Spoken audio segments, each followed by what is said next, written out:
Welcome to Burning Daylight Sports with Matt McKinley, Eric Winkler, and Jake Rehnquist. Join us every Tuesday for betting lines, hot takes, and a whole lot of fun. Oh, welcome back. Another episode of Burning Daylight Sports. We got a hot one coming in. I was really high on talking college football. And the NFL is getting pretty interesting, and I like all of that. But then we got to talking about the Baseball Hall of Fame ballot, and we're all baseball nerds at heart. So we were already like, well, we've been here for a while already, but we were about 5 minutes in on just Hall of Fame baseball. So I figured this is a perfect place to start. We'll save Bo Nix throwing footballs over mountains for a little while. But boy might win himself a Rookie of the Year, huh? You know, I wouldn't be surprised. He's looking. I'm sorry, I caught motion in my eye, and I guess I'm exhausted because it's not Jake walking back to his seat. So I don't know. Bo Nix is proving to be the most consistent. Yeah, I'd say. Yeah, for sure. You know, I think Jaden Daniels probably has a better chance of it, but he has to kind of figure out what's been going on the past couple games. Bo Nix has steadily gotten better every game. You know, he had some issues. He's a rookie for first year starting, the start of the season, but every week he's done something better than he did the week before. And I think that's the key. Jaden Daniels has really come back down to earth. And Jaden Daniels has really come back down to earth. Bo Nix has been steadily getting better and been kind of on fire here lately. But we'll get back to Bo Nix because he's throwing footballs over mountains. But on the Hall of Fame ballot, I should have planned better and had that up on the screen, but the official ballot came out, and there's some surefire. There's a couple surefire first ballot type guys in here, I think, and some that should be. I did not even look at it from the steroids point of view when just going down through it. And so I was like, Manny Ramirez is obvious first ballot Hall of Famer. But yeah, he had the steroid deal. So I don't know how that's going to play out. I mean, if they're not putting Bonds in, they're definitely not putting in Manny. That's true. But that means Rodriguez is out too. Alex Rodriguez is out. But David Ortiz is in. Right. I don't know, man. Manny, Manny was Manny, so people loved him and people hated him. So it's but nobody could not deny that when Manny was up in the playoffs, it's dangerous. It's fucking dangerous, man. Yeah, it definitely is. It's always fun to watch, at least. Yeah. It's funny. So we're setting up a Hall of Fame episode. It'll be a different episode than we won't cover anything but the Hall of Fame, and it'll probably be at least 3 hours, I would imagine. Just knowing from the people that we're gonna get from us three alone, it could go that. But then we add Aaron and Brad and Tim and Robin. I don't know. We'll see how many we can get lined up. We'll try to do it here in a little while. But the good thing is, as Jake brought up before, we've got a ways until the voting actually happens. So we don't have to do it right away. And baseballreference.com is going to just get a fuckload of traffic here in the next couple of weeks from all these baseball nerds, and I'm gonna be one of them because I've already been on it today. David Wright, me and Rob were arguing about it. I I was questionable on it, and then I said, is Chipper Jones a fair comparison? And then I said, well, of course he's a fair comparison. He's actually a great comparison because we're talking about the Hall of freaking Fame. And I looked up their numbers, and I was like, if Chipper Jones, third baseman, he is a switch hitter, so you got to throw that in there. But he was like double the WAR, and I said, David Wright's a bum. Get him out. And I can't wait to have that conversation with the whole fucking lineup of it. Just and comparisons. We're gonna have numbers. We're gonna have stats, and I think it'd be fun as shit. Yeah, I'm really looking forward to it.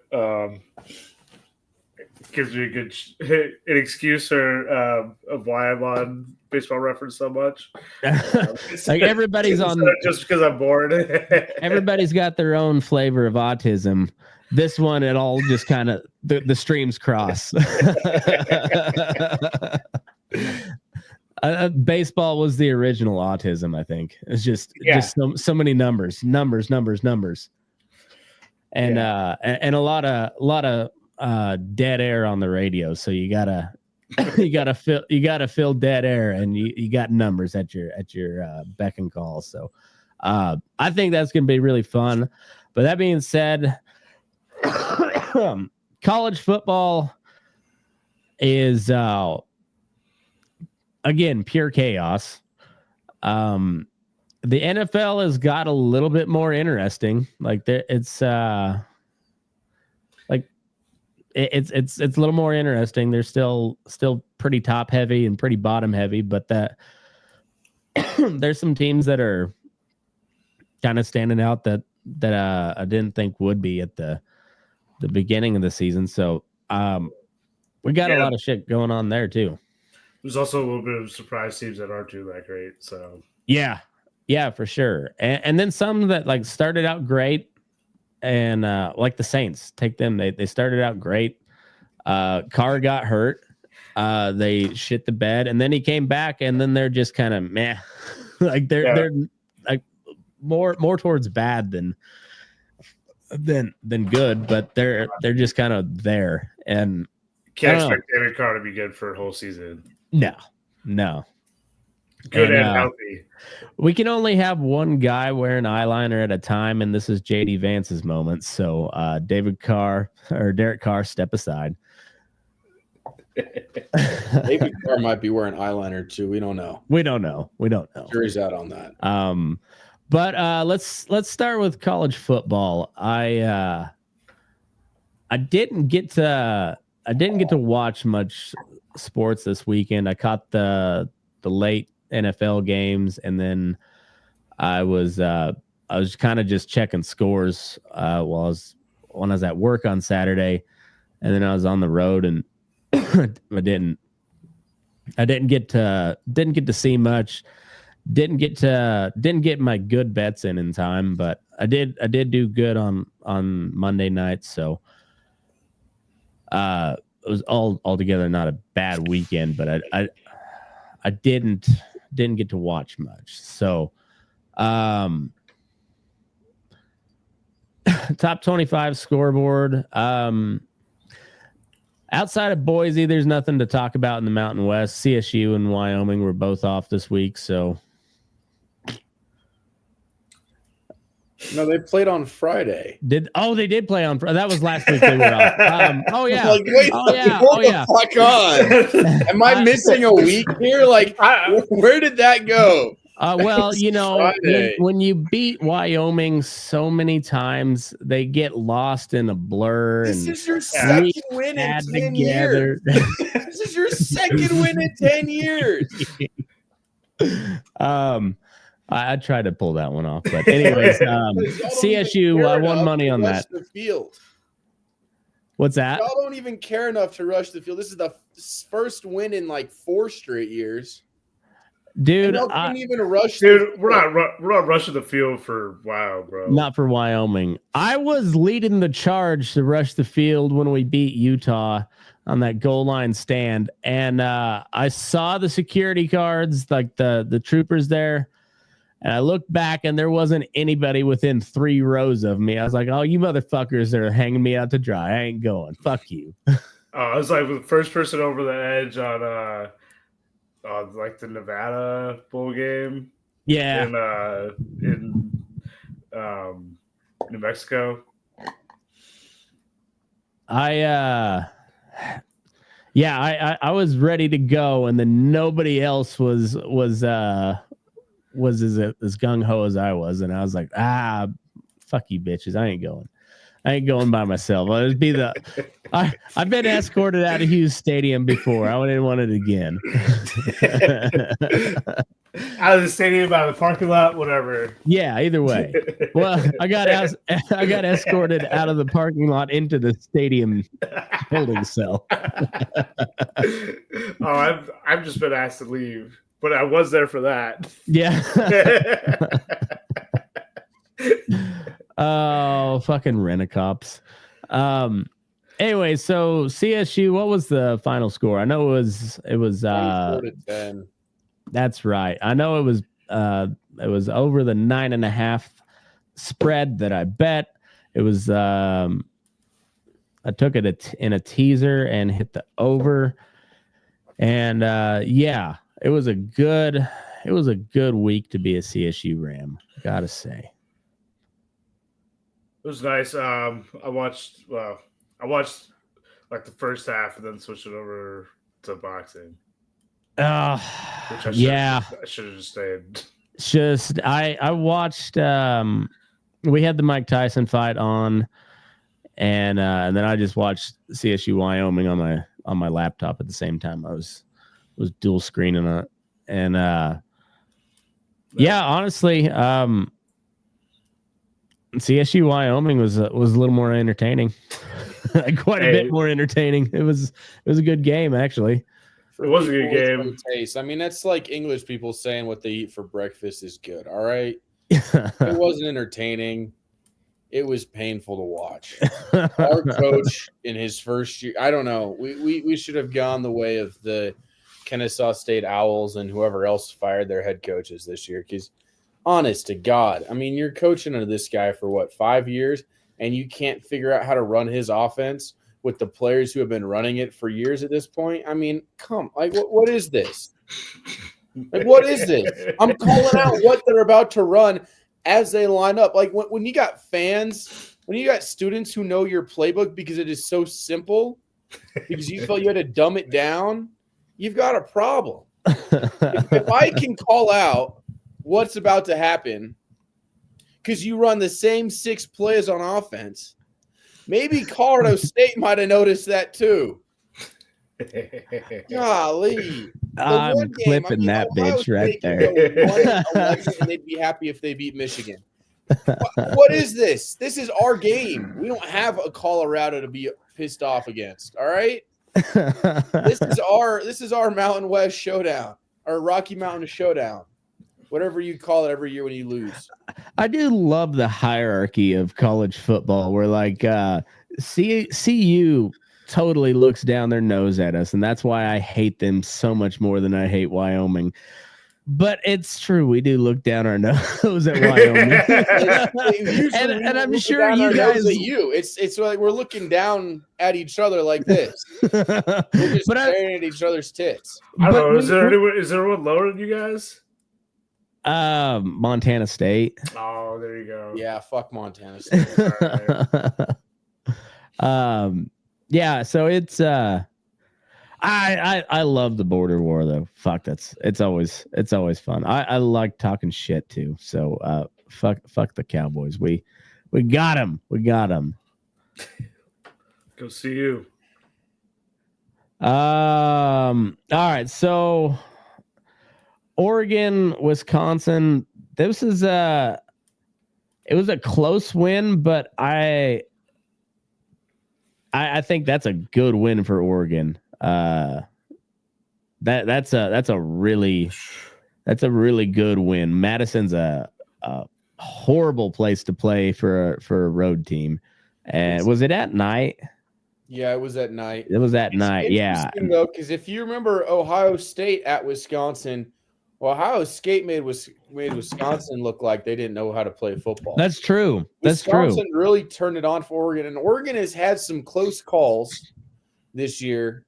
Boise State's not really an inferior opponent, but this year this Wisconsin team is not what it should be. No, but that's the home field advantage in college because, Wisconsin for whatever reason. It's Oregon's first year in the Big Ten. They're gonna get up, and that place gets just fucking wild. So it makes sense that this was a close game, and it's a good win for Oregon. It's not a flashy win, but for a team that we were saying was too soft for the Big Ten. That's a Big Ten win there. Yeah, it was a good one. I mean, I didn't actually catch the end of it. This is during the Jones fight. But I couldn't believe. I bet them to come back. But I was a little scared. Getting pretty scared there. Yeah, and like I said, that's a Big Ten score, and that's a pretty big Big Ten road win, and so even if Wisconsin's now 5-5, that's a good win. Wisconsin's a really tough place to play, and when they get up for a game, it always turns into these low scoring kind of defensive slugfests. Yeah, I mean they've always had a pretty good defense, so yeah, it's Oregon's not exactly used to playing against good defenses every single week. No, not at all. In the Pac-12, it's usually only in the playoff or in a BCS game. That's the only time they see a really stout defense coming from the Pac-12. But yeah, so that's a good win. They're the team to beat. We'll talk about. We'll go through the scores and kind of talk about how it's gonna the standings shake up, Eric. Yeah, this is kind of where you know more than I've been listening to a little bit and studying, but college football more than I do, so we'll get into that. But Ohio State at Northwestern, that's it was a fun game. Northwestern, that first quarter, Northwestern seems to be a first quarter team. Was it cold in Chicago this weekend? I think it was pretty chilly in Chicago. And that stadium's right on the lake, right? Yeah. So that's a cold bitch up there when the wind's blowing off the lake. Oh yeah. Well, they're on the right side of the lake, so it's not quite as cold as if it was on the other side. Okay. You're a Midwest guy now, so I'll. You're our Midwest expert. I've never been up that way. I mean, whatever. It's the Midwest. Fucking cold's cold. But. Yeah, I mean, I've been up in Green Bay and coming off the lake up there. I guess the wind's coming from lesser Wisconsin. They're rough. Lesser Wisconsin. I called it that today, and I was talking to Jill about. We were watching some movie, and I was like, "Oh yeah, it's set up here in Canada, right above lesser Wisconsin." She's like, "What do you mean?" I was like, "Oh, Michigan, the worst mitten." And I was like, "Oh, I gotta use that tonight." Oh, see, I just I feel like Wisconsin's the cuck in that situation because the Upper Peninsula is above Wisconsin, and Michigan's like, "No, that's ours." Hey, we won the UP in a trade, okay?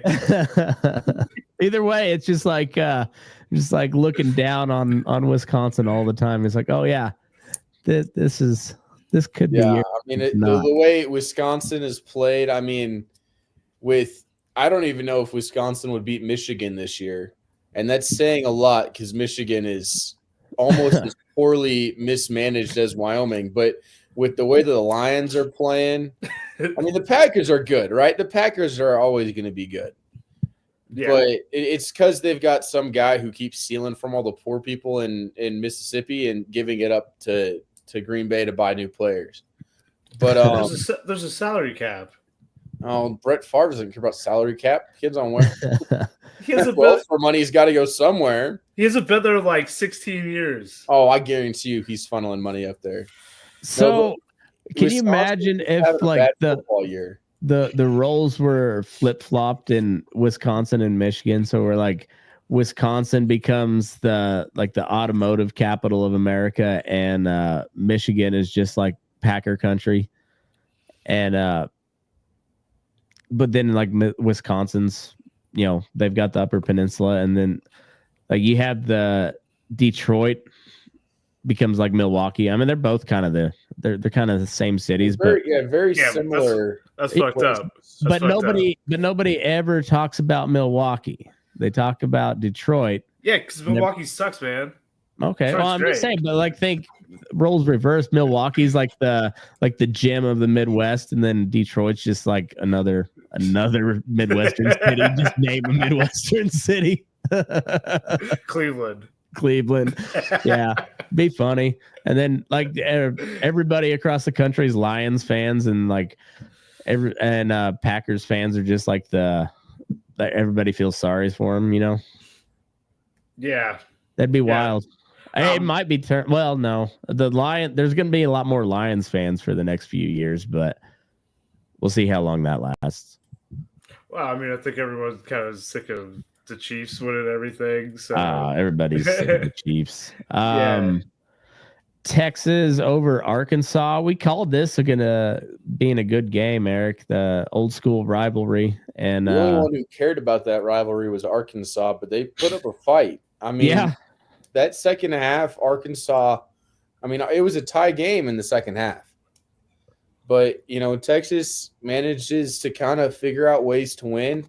They're eking out victories. I mean, I read about the new college football playoff standings, and I disagree with some of it, namely with the Big Ten being favored so hard. I think, you got teams like Boise State who should be pushed up a little higher. Teams like Indiana who maybe should be favored over Ohio State despite strength of schedule. It won't matter, though. That'll get worked out. Yeah. On Saturday, that'll get fixed because Indiana's going to blow those stupid Buckeyes out of the water. Well, you know what the best thing about this 12-team playoff is? Like all this fucking conversation where nobody knows how it's going to pan out in the end, but it's just like, it's all the scenarios. It's like, it's all the in-between pitch talk that made baseball stats so great. It's just like, what are the scenarios? This guy has gone, 5 for 30 in this particular situation, which makes him like the 5th player of all time to do it. Well, I guess, I mean, having 12 teams too now, like that last 4 in, it doesn't matter quite as much like what they're seeded, but like you're getting some people that definitely would have never gotten the shot before. Yeah, well, and then like if the Big 12 shakes out, like I hope, where I mean we can get to that. Let's get through these scores real quick, and then but yeah, Texas over Arkansas, a good game. Yeah, it was. I think they covered the spread. Arkansas did, so it was a good game for them. Penn State over Purdue. Purdue sucks. Dude, I watched like the first quarter of this. I'm like, all right, I gotta find something else to watch. This is not going to be an interesting game. Yeah, no, Purdue's not a real team. I've been waiting like about 5 weeks now. I'm like, all right, Purdue's going to upset Oregon. No, they're not. Purdue's going to upset Ohio State. No, they're not. Purdue's going to upset Penn State. No, they're not. Penn State's the weakest top 5 team. Hands down. Purdue couldn't even muster to even remotely come close to the spread. Nah. Yeah, Purdue's terrible. Not a lot of soaking going on in Provo this weekend. Oh, that one was wild. I didn't see that. Maybe some hate soaking. Maybe. Is that a thing? Well, I mean, they may have just went out and just gone rogue, but for KU fans, I don't know.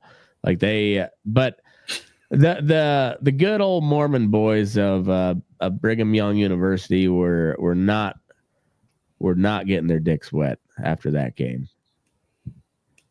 No. And Oh, it makes me happy.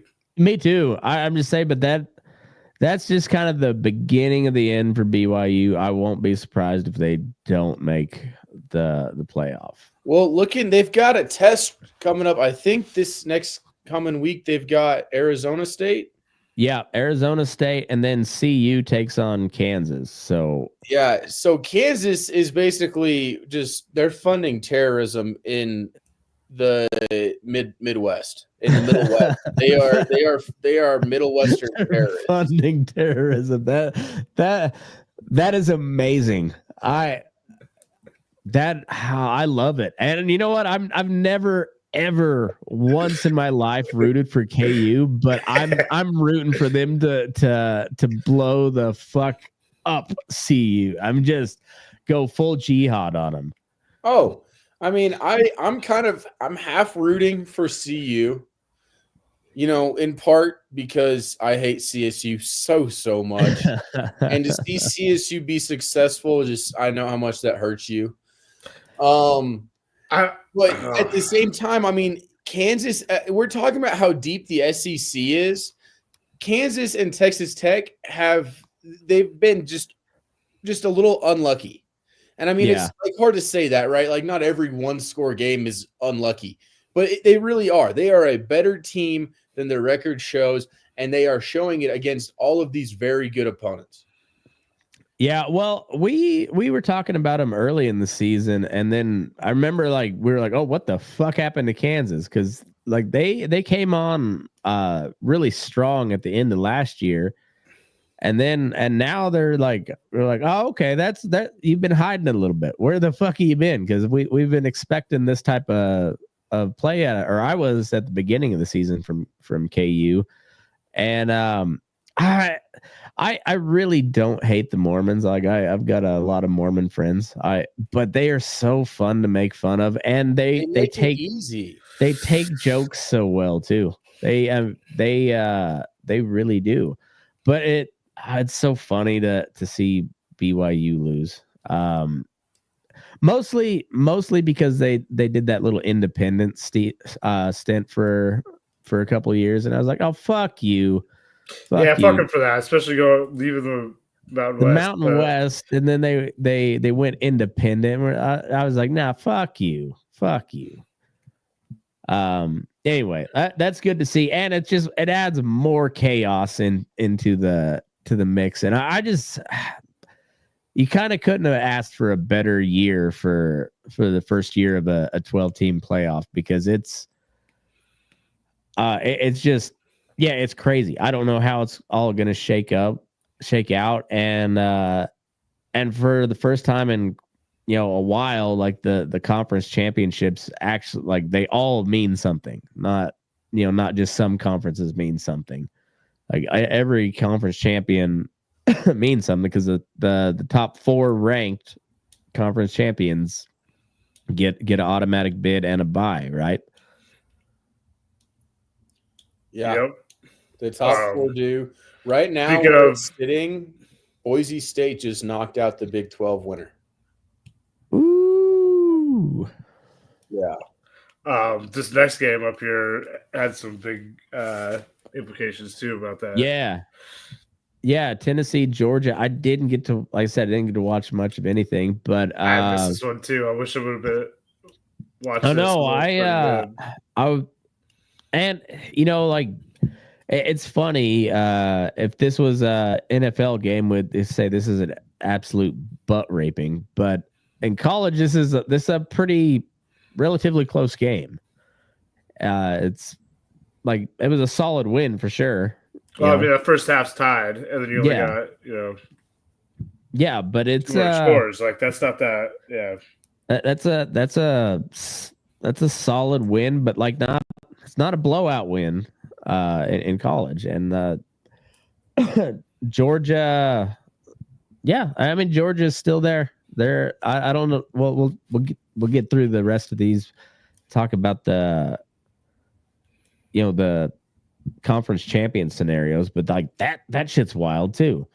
Notre Dame over Virginia. Who cares? Independent. I love that so much. I hope Notre Dame doesn't go into a conference. I want them to just never be able to get a automatic bid and a bye like that. Fuck them. That join a conference.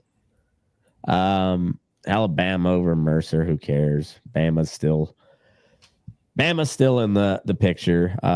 Boise over San Jose. Oh yeah. I guess so. Okay. Yeah, I think they're underranked right now for the strength of the Alabama team, but I think a big reason for this is Alabama beat Georgia, who lost to Ole Miss.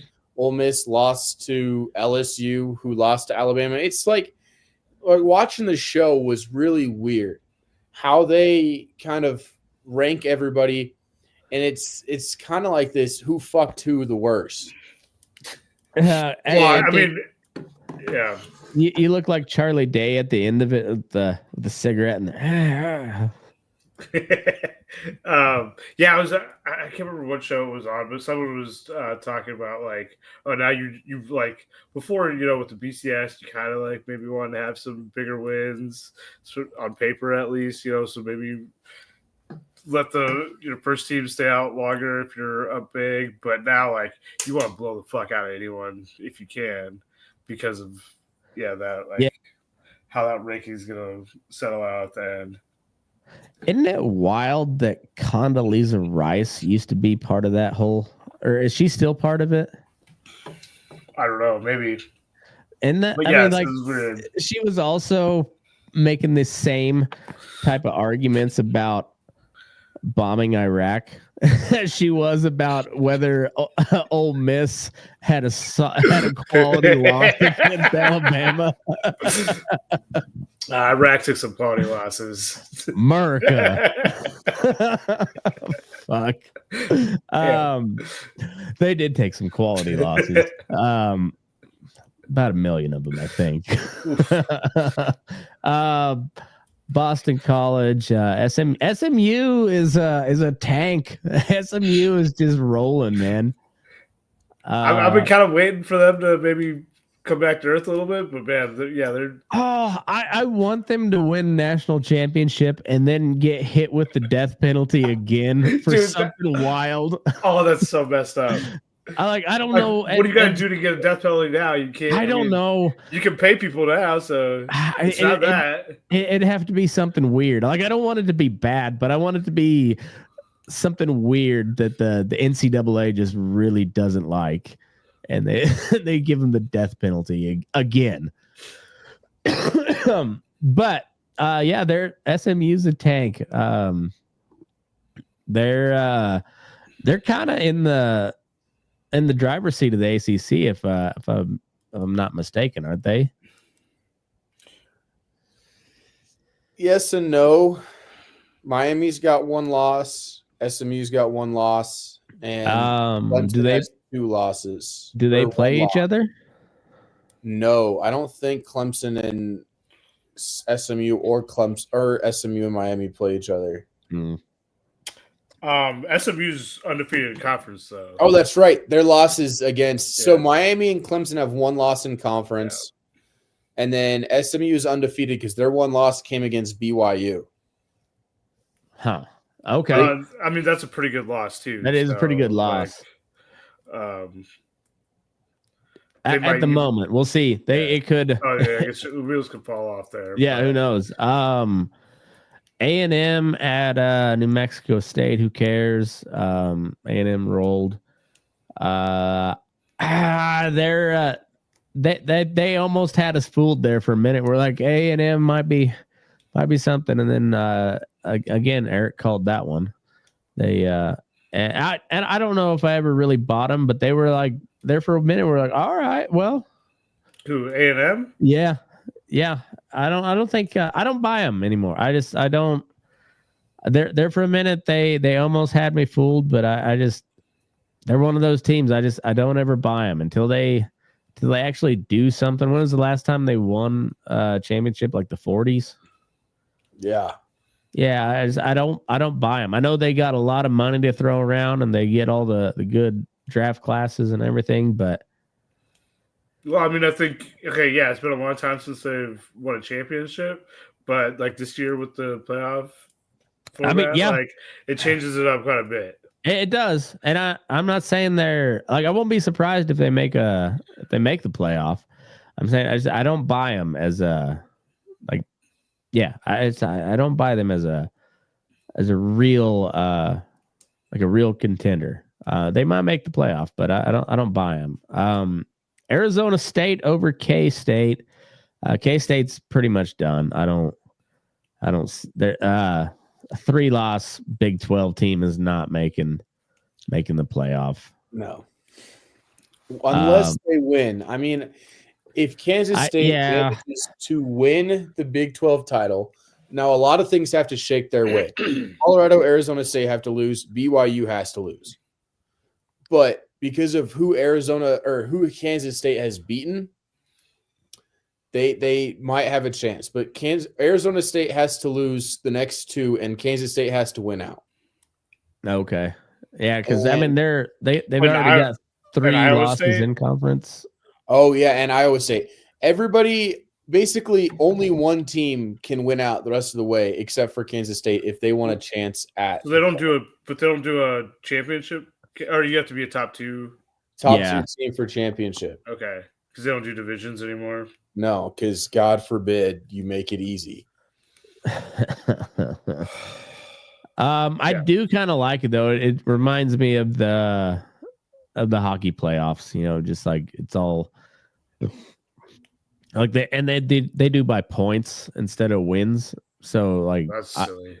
I don't even know what the fuck I'm looking at, but I'm still excited. I'm like, oh, you know, Abs are within, you know, a half point or something like that. But I don't know. It's I think K-State's done. I was kind of hoping they'd do something this year. But I'm good to talk a whole bunch of shit to my good buddy Clint Mandel, who's a K-State alum. So, Purple Power Pussies. That's what they are. They call it the Power Cat. Their logo. I thought it was gay as hell. Washington State's got a better cat for a logo. Well, just that they called it the Power Cat, I thought was gay. And yeah. I didn't have a problem with it until then. And then, and now I got to talk shit. CU over Utah. CU rolled. I lost money on this game. I picked Utah to cover. I'm betting on Colorado like every game. I've watched a few of their games now. Yeah, they're really good. They are pretty good. That was a homer pick for the betting wise. That's why I didn't publish it anywhere. But I did bet Utah to I think to cover, and they did not. Washington State lost to New Mexico, and I won money on this game. This was the highest spread we've seen this far. It was or the highest over. It was 72, and they hit 73. So Washington State game. I mean, that's Pac-12 at night. You're gonna get high scoring games. They don't play defense in Pullman. No. They don't play defense in Albuquerque either. No. I mean, it was interesting. I mean, New Mexico State is kind of one of those spicy teams, right? Mm-hmm. They've got links to Kansas, you know, with that group. Yeah, you know, they're running out there, but the talent that they have at New Mexico doesn't always reflect on the record, but they usually play up to competition pretty well. And I don't know if I would have called them beating Washington State, but I would have called it being this close. I think I did call it being this close. I think so. And I took your word for it, and I said, but I'm betting on the over because I want the shootout, and it didn't disappoint. I didn't trust you. So I was laying off. Well, it was good not to trust me because that was just hoping for a shootout, and that was like you say, classic Pac-12 at night. That's what you're looking for when all the real games are done, and you're just like, let's see what these West Coast dudes. Let's see them throw it around a little bit. Looks like a fun game at least. Yeah. Yeah, it was fun. Like I said, I was rooting for a shootout, and honestly, for a 72-point over, it's not a ridiculous score for college football. Like it was a lot of points, but it's not a ridiculous score. No, it's not. And then we got Louisville at Stanford. Stanford 3-7. Stanford pulling off the upset over Louisville. Louisville is continuing to be a terrible team. Yeah, how are they? Everybody who's lost to Louisville it's looking worse and worse for them. How are they ranked at all? Yeah, they were ranked at 6-3. They kind of came back and had some solid wins. They beat Clemson. They played good football, but basically every time they go and play someone who's not supposed to be in the ACC, they suck. SMU, garbage. Stanford, garbage. I mean, SMU's in Dallas. You can't even make the argument that the Gulf is kind of the Atlantic Ocean. Yeah, it's I don't know. Louisville's one of those teams where, like, if they're good in basketball, everybody knows it. But like, I'd never even heard of Lamar Jackson until the combine. Like, really? Yeah, well, I wouldn't say I hadn't heard of him, but like I'd heard a little bit about him because he was making video game plays, but like there was no hype on him because he was at Louisville. Like, like just nobody cares. Like as far as Louisville football, I don't know. Fair enough. Anyway, yeah, I couldn't care less about a game. I couldn't care any less about this game. Clemson at Pittsburgh, I'm also right in that category. I couldn't possibly care less. Pittsburgh was good. They were I guess 7-0. They've lost 3 straight, haven't they? That seems like a Pittsburgh thing, like you can't be too good, you're like you got to come back down to reality. This is a steel mill town, boy. We don't do real good. We can do good, but we ain't doing real good. That's for them. That's for them hoity-toity types. Yeah, it's for those folks out in Philly. Yeah. Missouri beat by South Carolina. I think we called that one too, didn't we? Love to see it. South Carolina's coming on, so like they've got I wouldn't say a legit shot at the SEC championship, but like a real shot. Depends on how it goes in the SEC is. I mean, it's an argument of who's the most chaos conference at the moment, but SEC is right up there. It's pretty much chaos. LSU getting beat by Florida. LSU's done. There's not a chance a four-loss team, even from the SEC, gets a playoff spot. That they're done.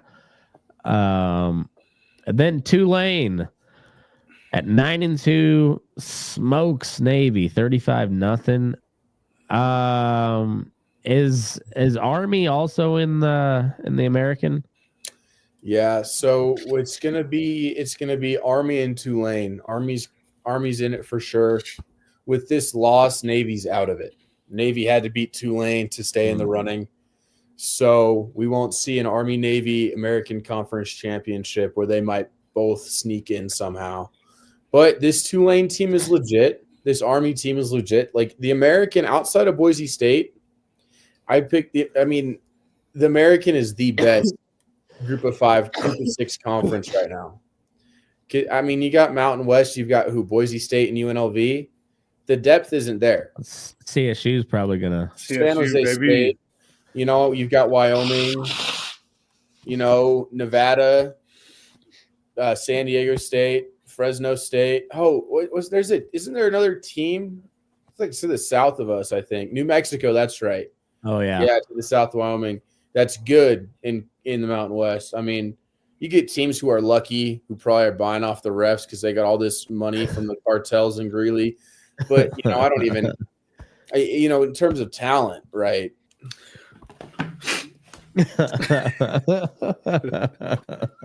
All right, so the new rankings came out. Oregon obviously at 1. Can you just play that? Oh, sorry.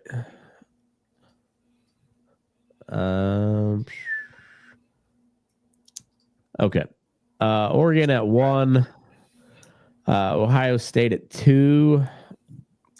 Texas at 3. Penn State at 4. Penn State does not belong at 4. I mean, I guess you can't. They had a solid win against a shit Purdue team, so you can't knock them for not having a quality when they won by. I don't argue with on paper where they're at, but I think everybody knows deep down that they're not actually that good. It was the same thing when Manti Te'o and Notre Dame went to the national championship. Like, everybody knew they were getting spanked. Everybody knew.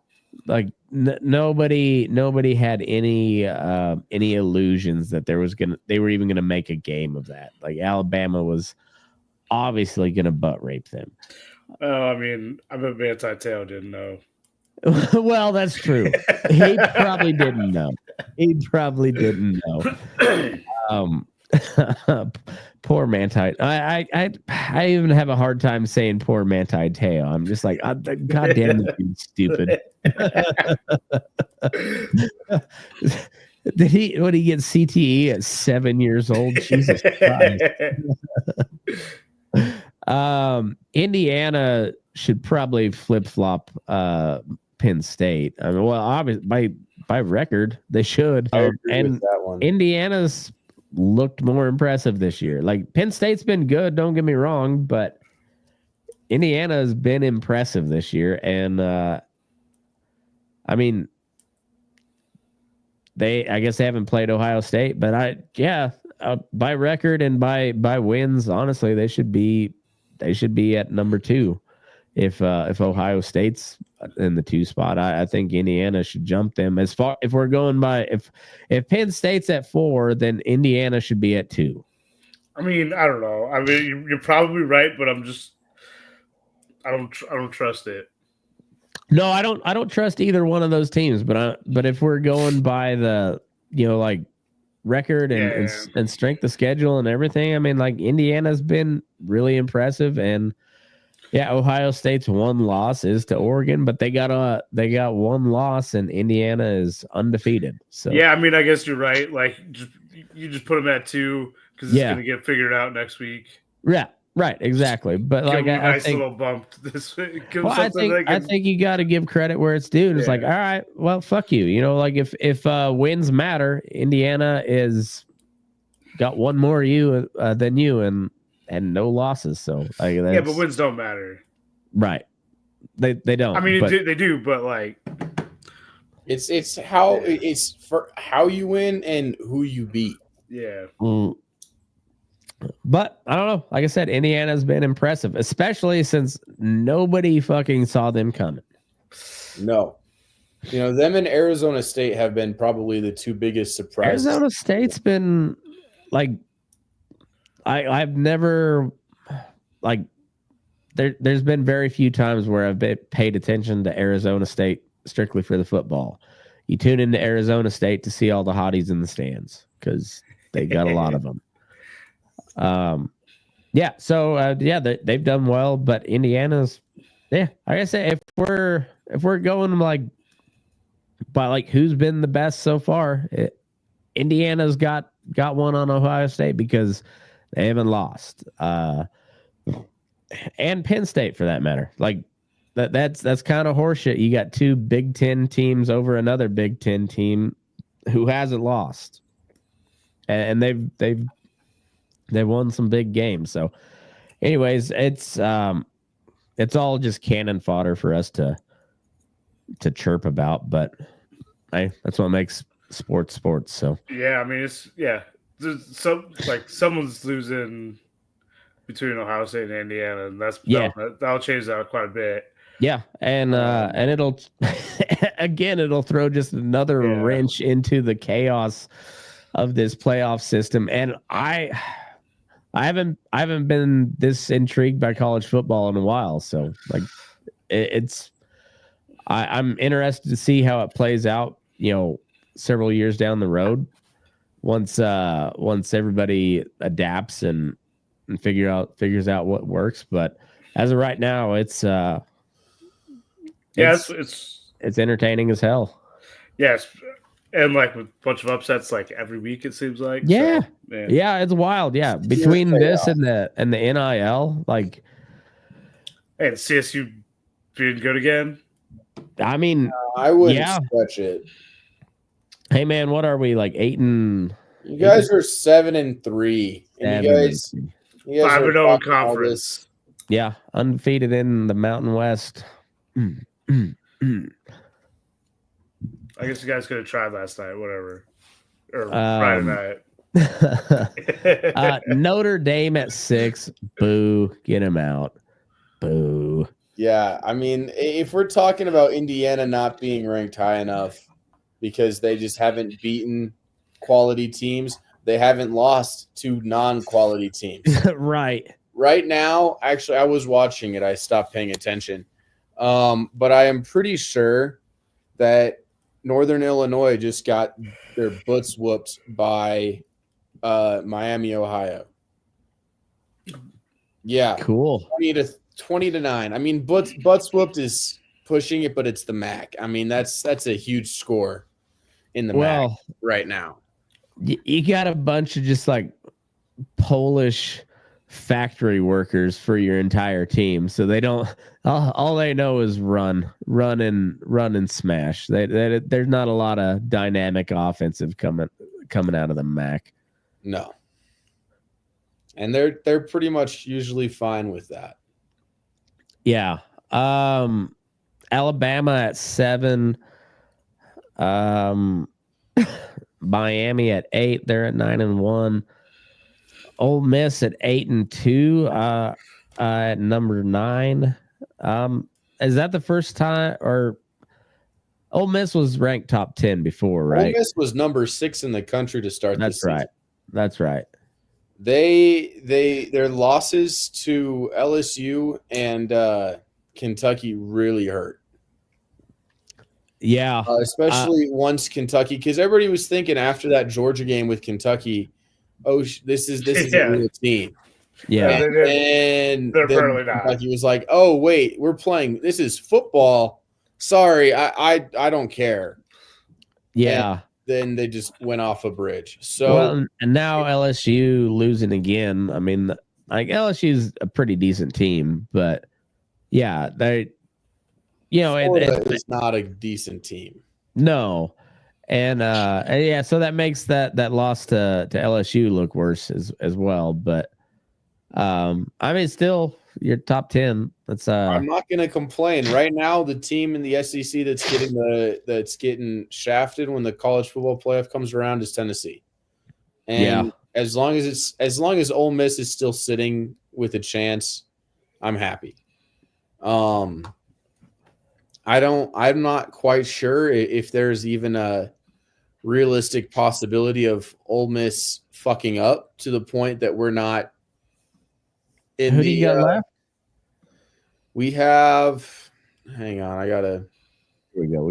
You got Florida and Mississippi State. So yeah, I mean, barring a total fuck up, you should win out. Yeah. I mean, it's a good it really is coming down to, I mean, this is a Florida team who is working back to bowl eligibility. They can get that against a shit FSU team. Yeah. They can get their 6th win against FSU. We need to win, and we need to win big. Yeah. it's got playoff implications and everything, and Florida knows that. They played up. The LSU game had playoff implications. They played up. So I'm not taking this Florida team lightly, but this is a do or die game. Since the LSU loss, Ole Miss's season has been do or die. So if they want a chance at the playoff, they want a chance at a 10-win season, they got to win. They don't have a choice. So that's going to be huge. Georgia is in the same boat. Ole Miss has got the toughest schedule, though. Yeah. No, Tennessee's got UTEP, and then they're going to lose to Vanderbilt. Tennessee's out. I'm not even considering them in playoff contention. Vanderbilt will own the state of Tennessee. Vanderbilt is still in the SEC championship talk, right? They're on the bottom side of it, but yeah, there's still a chance. Okay, so Georgia's got UMass and Georgia Tech, which is that should be a relatively good game. Georgia Tech, in-state rivalry, and Georgia Tech's pretty decent this year. But yeah, UMass, who cares? UTEP, who cares for Tennessee, and then Vanderbilt. Yeah, I agree with you. I think Vanderbilt's going to win that. It seems like they're out for scalps this year. Yeah. So I like it. A bunch of feisty fucking nerds.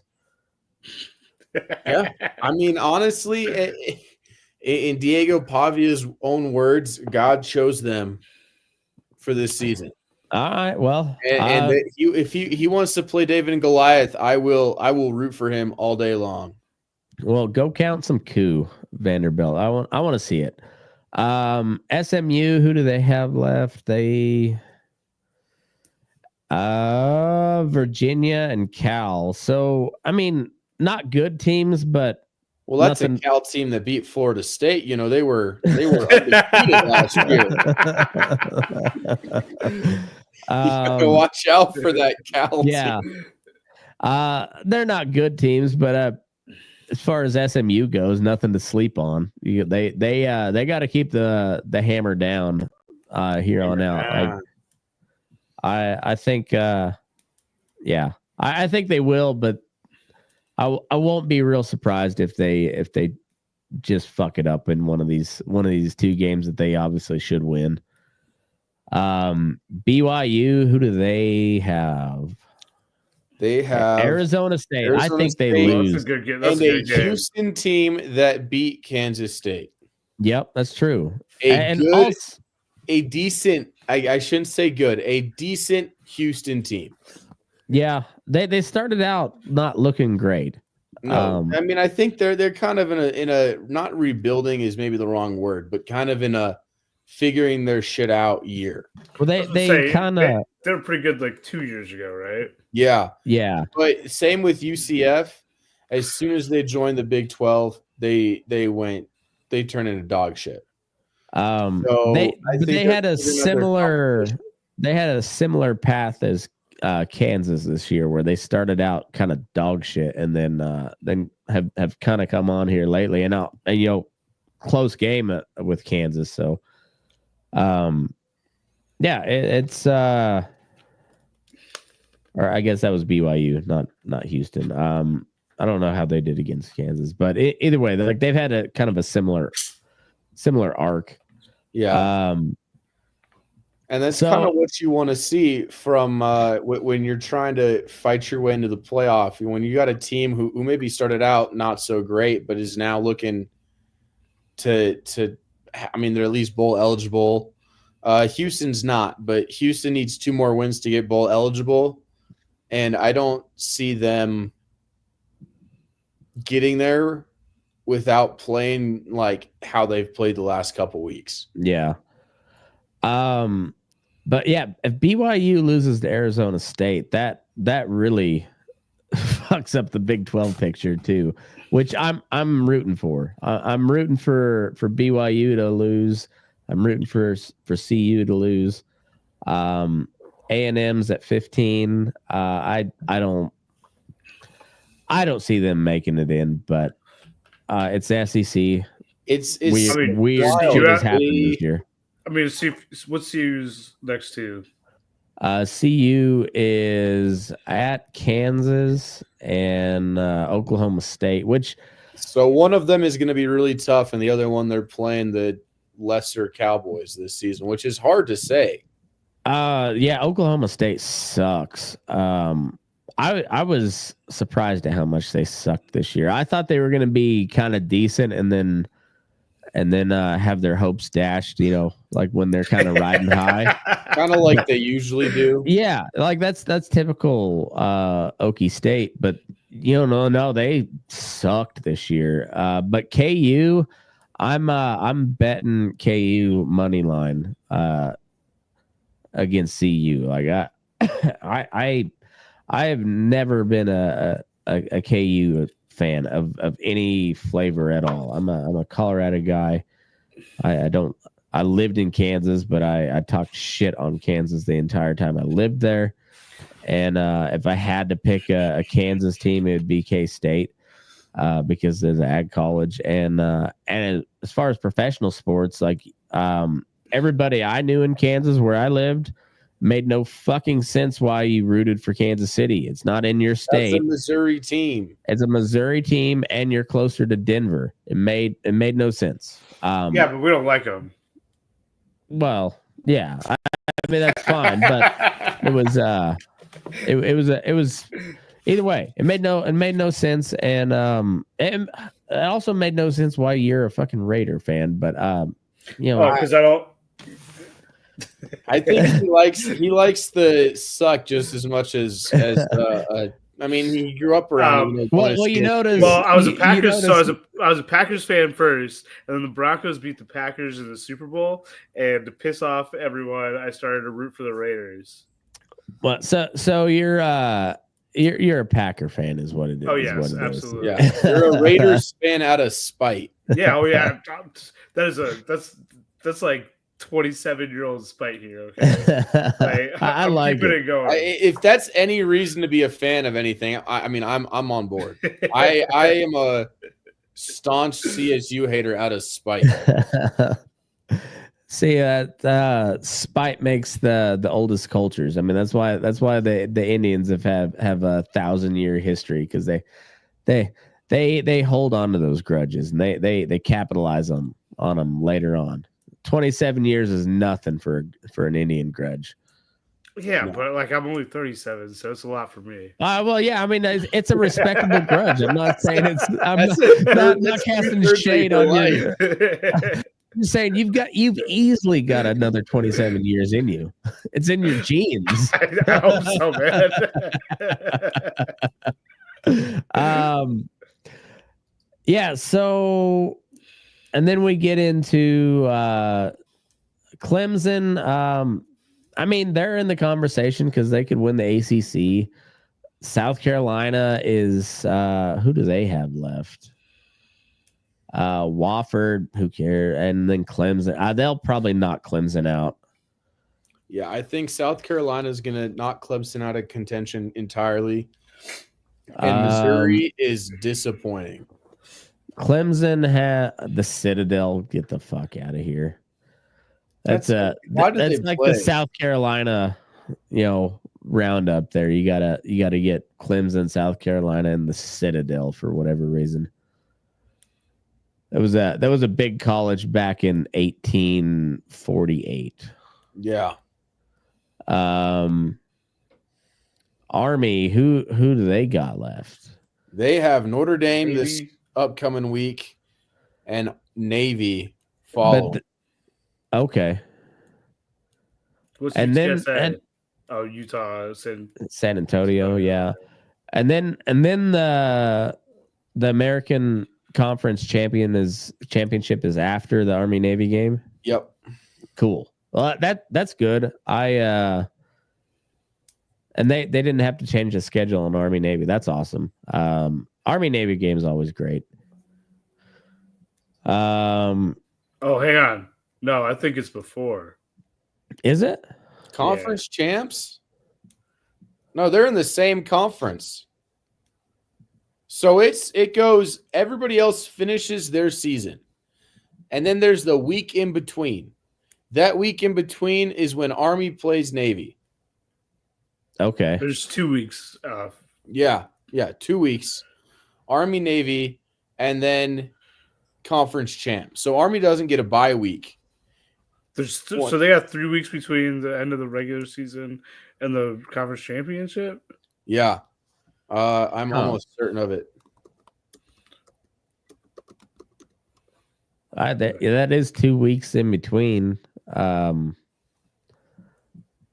when Army plays UTSA and then the Army. Hey, wait. No, Jake, you are right.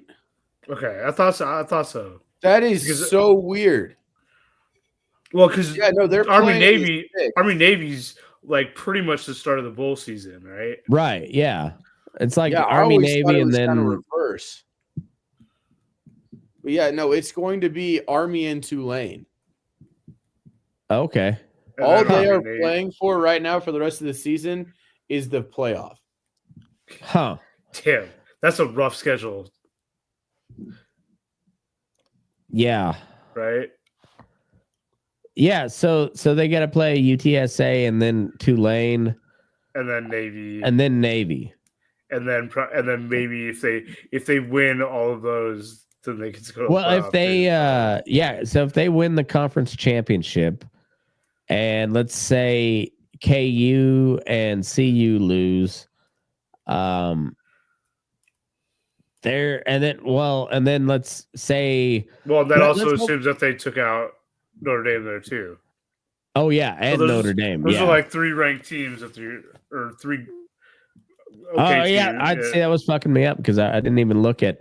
I was just going the last 2 weeks and then So Notre Dame. I hope they beat the shit out of Notre Dame. Oh, that would be so nice to That'd watch. Be awesome. So let's say they win out. KU, CU loses.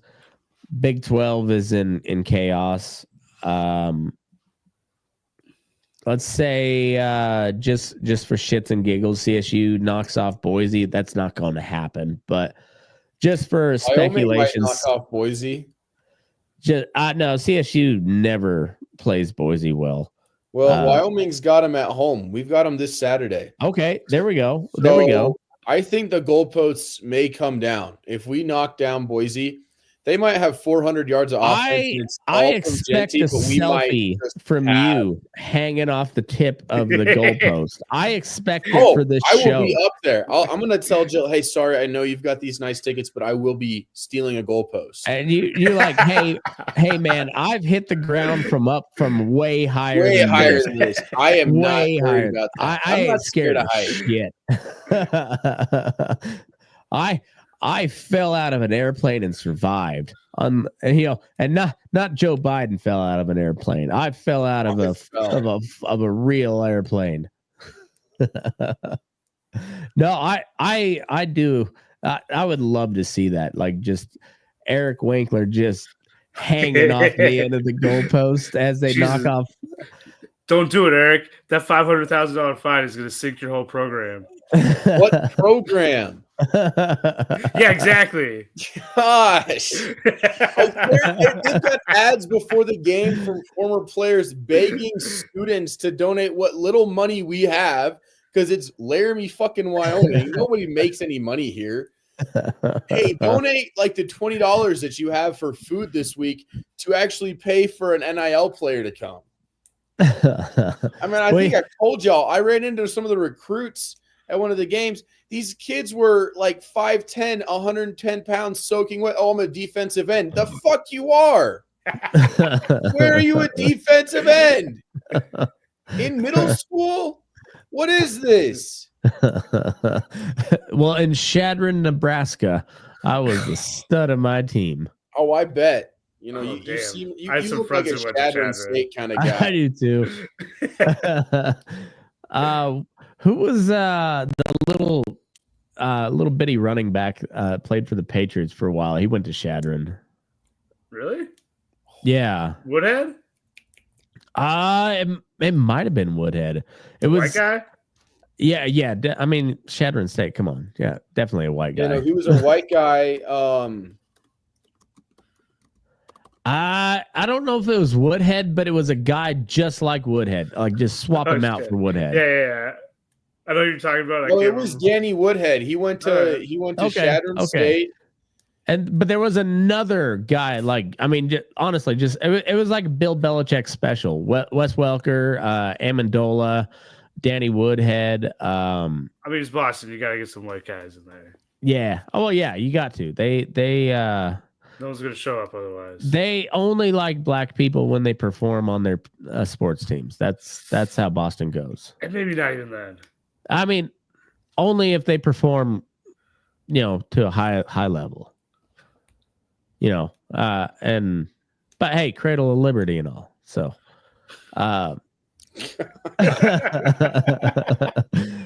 so Army Tulane, that's gonna be a fun conference championship. I really hope Army wins out. I'd like to see Army in the playoff. Army or Navy was my choice at the beginning of the year. Obviously Navy's out of it now, but that'd be pretty wild. Fucking let's go. And have like a shootout, like the first ever or the first over in the Army Navy game in, I don't know, like 20 years. Let's have it happen this year.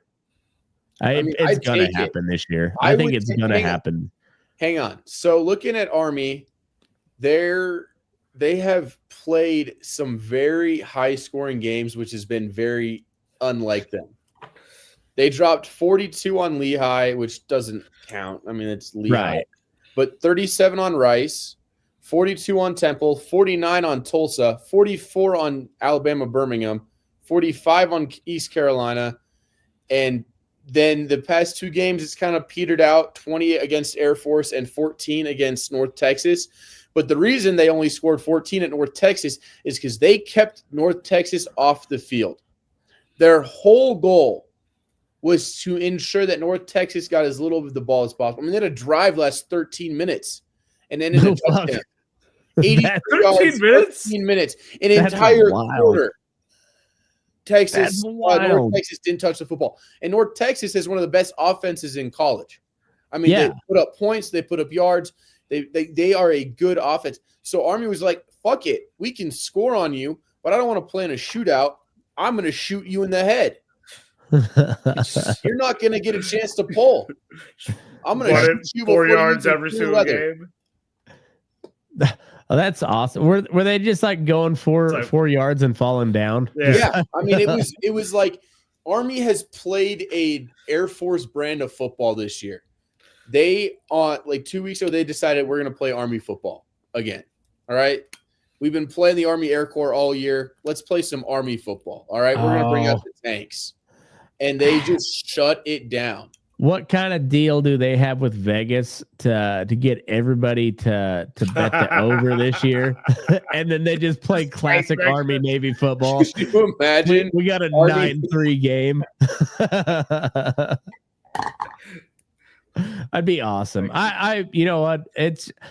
I haven't been this excited for Army Navy in quite some time. Like this is actually a really interesting game. I'm excited for it. So Arizona State, who do they got? They've got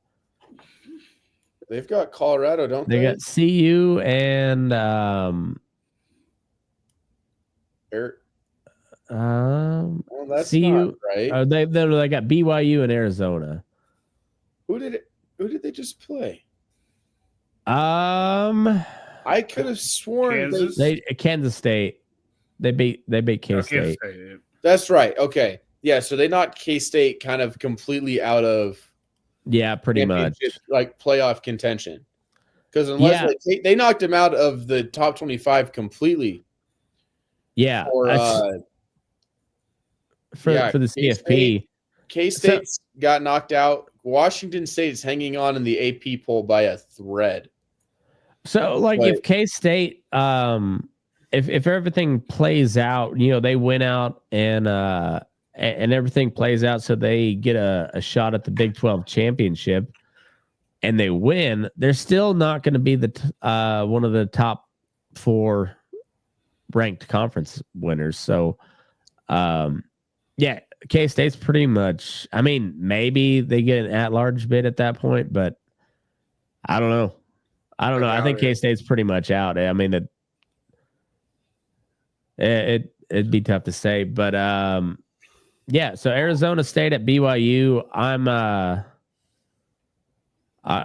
betting Arizona State, and then at Arizona. Arizona was pretty good early in the season, but yeah, I don't know. Arizona, or maybe they were Arizona hyped. was supposed to be good. Yeah, they were hyped. I guess 6. They started out with a big-ish win against New Mexico, and then they beat them 61-39. I mean, that's not a win against New Mexico. Yeah, but you gave up 31 points. Yeah, 39 points. Granted, this is a New Mexico team who took and beat a good Washington State team down the wire. But then the next week, they beat Northern Arizona 22-10. Northern Arizona, that's an FCS school.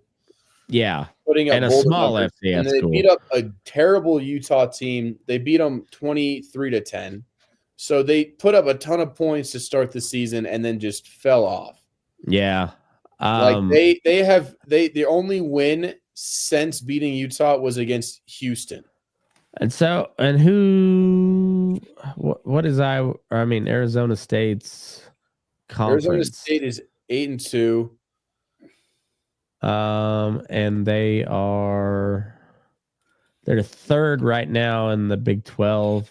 Yeah, behind BYU and the Buffaloes. But I mean, following this, they're either going to be 4th behind Iowa State, or they're going to be 1 or 2 right up there with the Buffaloes as 1 and 2. Yeah. So, I mean, I'm rooting for Arizona State to make a run. I think they got it in them, and I'm just rooting for chaos anyways. So, Iowa State. I mean, they're only 2 losses, but Texas Tech and Kansas, that's a pretty good. I mean, if we want to talk about it, it's not a bad loss, honestly. Kansas right now is the Viet Cong. All right, we shouldn't have lost, but they were not fun to fight. All right.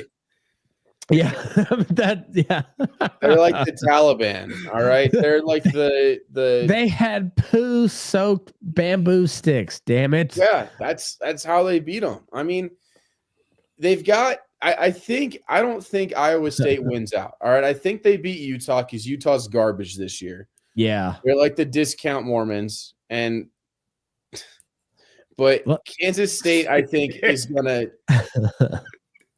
I mean, I don't have anything nice to say. I'm not going to say anything more. I just called them that's. I was mulling it over, and no, it checks out.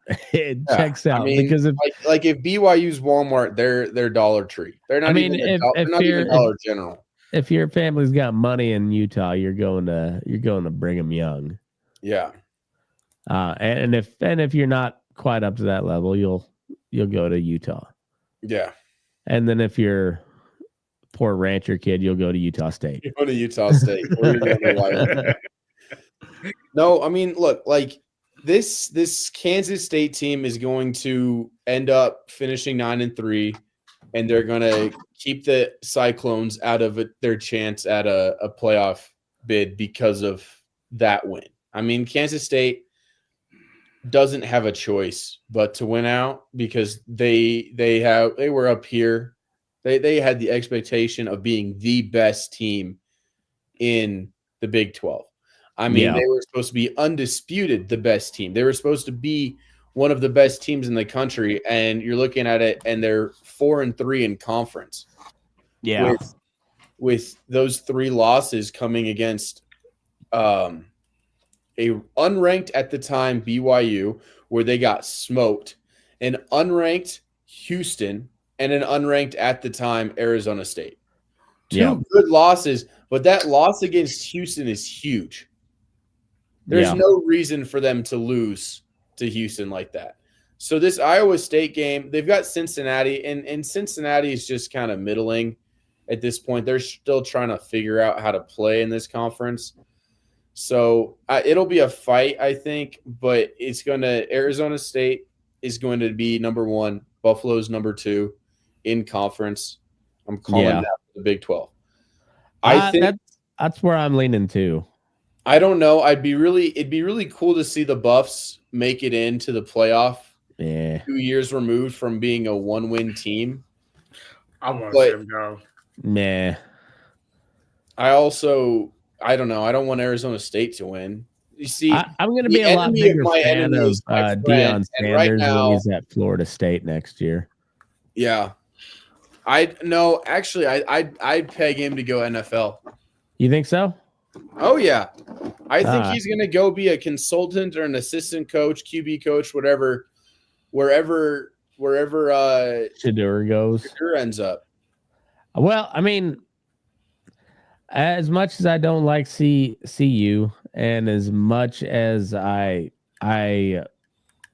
can't stand like the constant just pushing of CU. Like I like Deion, and Shedeur he's a pretty legit quarterback. Travis Hunter is outstanding. That dude's insane.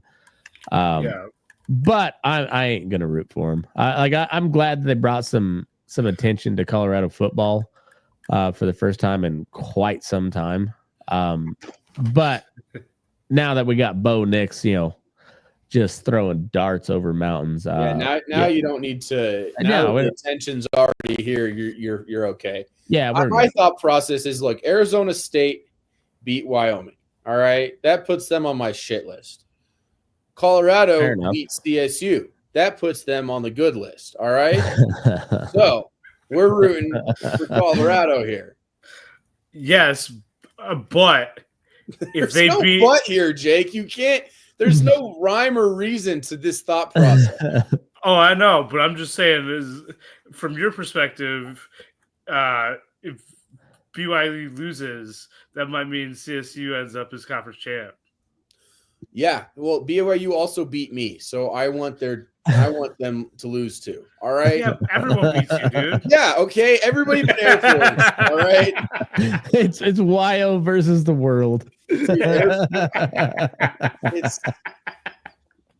No. We rushed the field after we beat a service academy who sucks, and we barely beat New Mexico in a shootout. You guys rushed the field against Air Force? We rushed the field against Air Force. We started the season like 0-5, 0-4. That's so sad. It is. I'm not proud of the fact that we rushed the field against Air Force, but we did. And my defense of that is that it was a little bit of a revenge game. Last year we were almost ranked. We were 7-0. We were pushing, for that top beating the Mountain West, and Air Force beat us. Such a military mentality, especially like an enlisted man military mentality. And no, I'm not proud of it, but yes, we did it. I'm not saying it was right. Not saying it was. I'm real proud of anything that happened, but yeah, we did it. Yeah, we did. Orders were that's to do it, and that's what we did. Yeah. All right. So Missouri, they're done. Fuck Missouri. Mizzou's really. I mean, South Carolina is that team. I mean, we want to talk about a team that you don't want to play.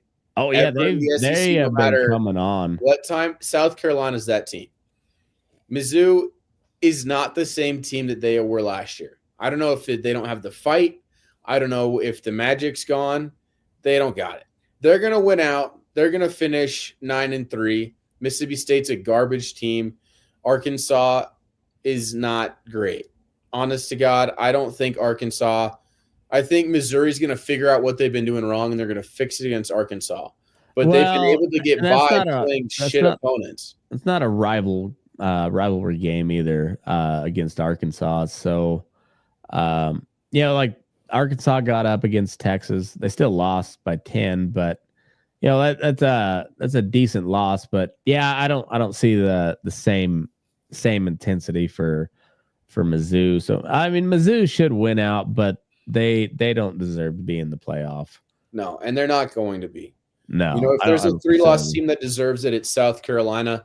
I mean, their biggest loss was against Ole Miss, and an Ole Miss team that is very, very good. A top 10. Top 10 Ole Miss team. They lost to Alabama by 2.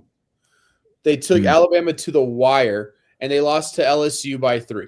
So their losses were by a combined, that's 24 points plus 5. 29 points they've lost by this season. In the SEC, that's pretty impressive. But they finished off the season against Wofford and Clemson, so I don't know how much higher they can move. This Missouri Tigers win was kind of their statement win this season, and it's looking like a win against LSU. Yeah, I think so. UNLV, what's their path? I guess CSU would have to lose. CSU has to lose, which is inevitable. You guys are going to choke. Cocksucker University. We got Fresno and who else did I see? San Jose is 3-3, and New Mexico is 3-3. Okay, but I mean the odds. Boise State has to lose to Wyoming. They have to lose to Colorado State, or they have to lose to Oregon State. And that's the only way. If they lose 2 games and they're finishing 9-3, it's more than likely going to go to either Army or Tulane, whoever wins the American, because that's the next best group of 5. There's no way Boise State has clinched it. Yeah, I think so. I think so. No, I think the American gets in as an at-large, but I don't think they jump Boise unless Boise just chokes, and Boise's not known for that. So no, I would be. So if Army wins out, right? So it's very weird. So they finished the season at 9-0, then they beat. They win. They finish the season 11-0. They win, so they're 12-0. Then in the conference playoff or conference champ, and then they beat Navy, so they're 13-0. Then they theoretically, if the Big 12 fumbles it, which is apt to happen. Yeah, most likely, honestly. The SEC, the Big 10, Boise State, and Army. And then the Big 12 and ACC are fighting for a bid. That's interesting. There's a chance of that happening. I mean, if Army beats Notre Dame, yeah. And I can see that pushing the ACC to 4th place and the Big 12 to 5th. Yeah, for sure. I got to take a leak real quick, but we'll come back and do picks for next week, and then hit the NFL. All right. After we do picks, I'm gonna head to bed. I got an early thing tomorrow.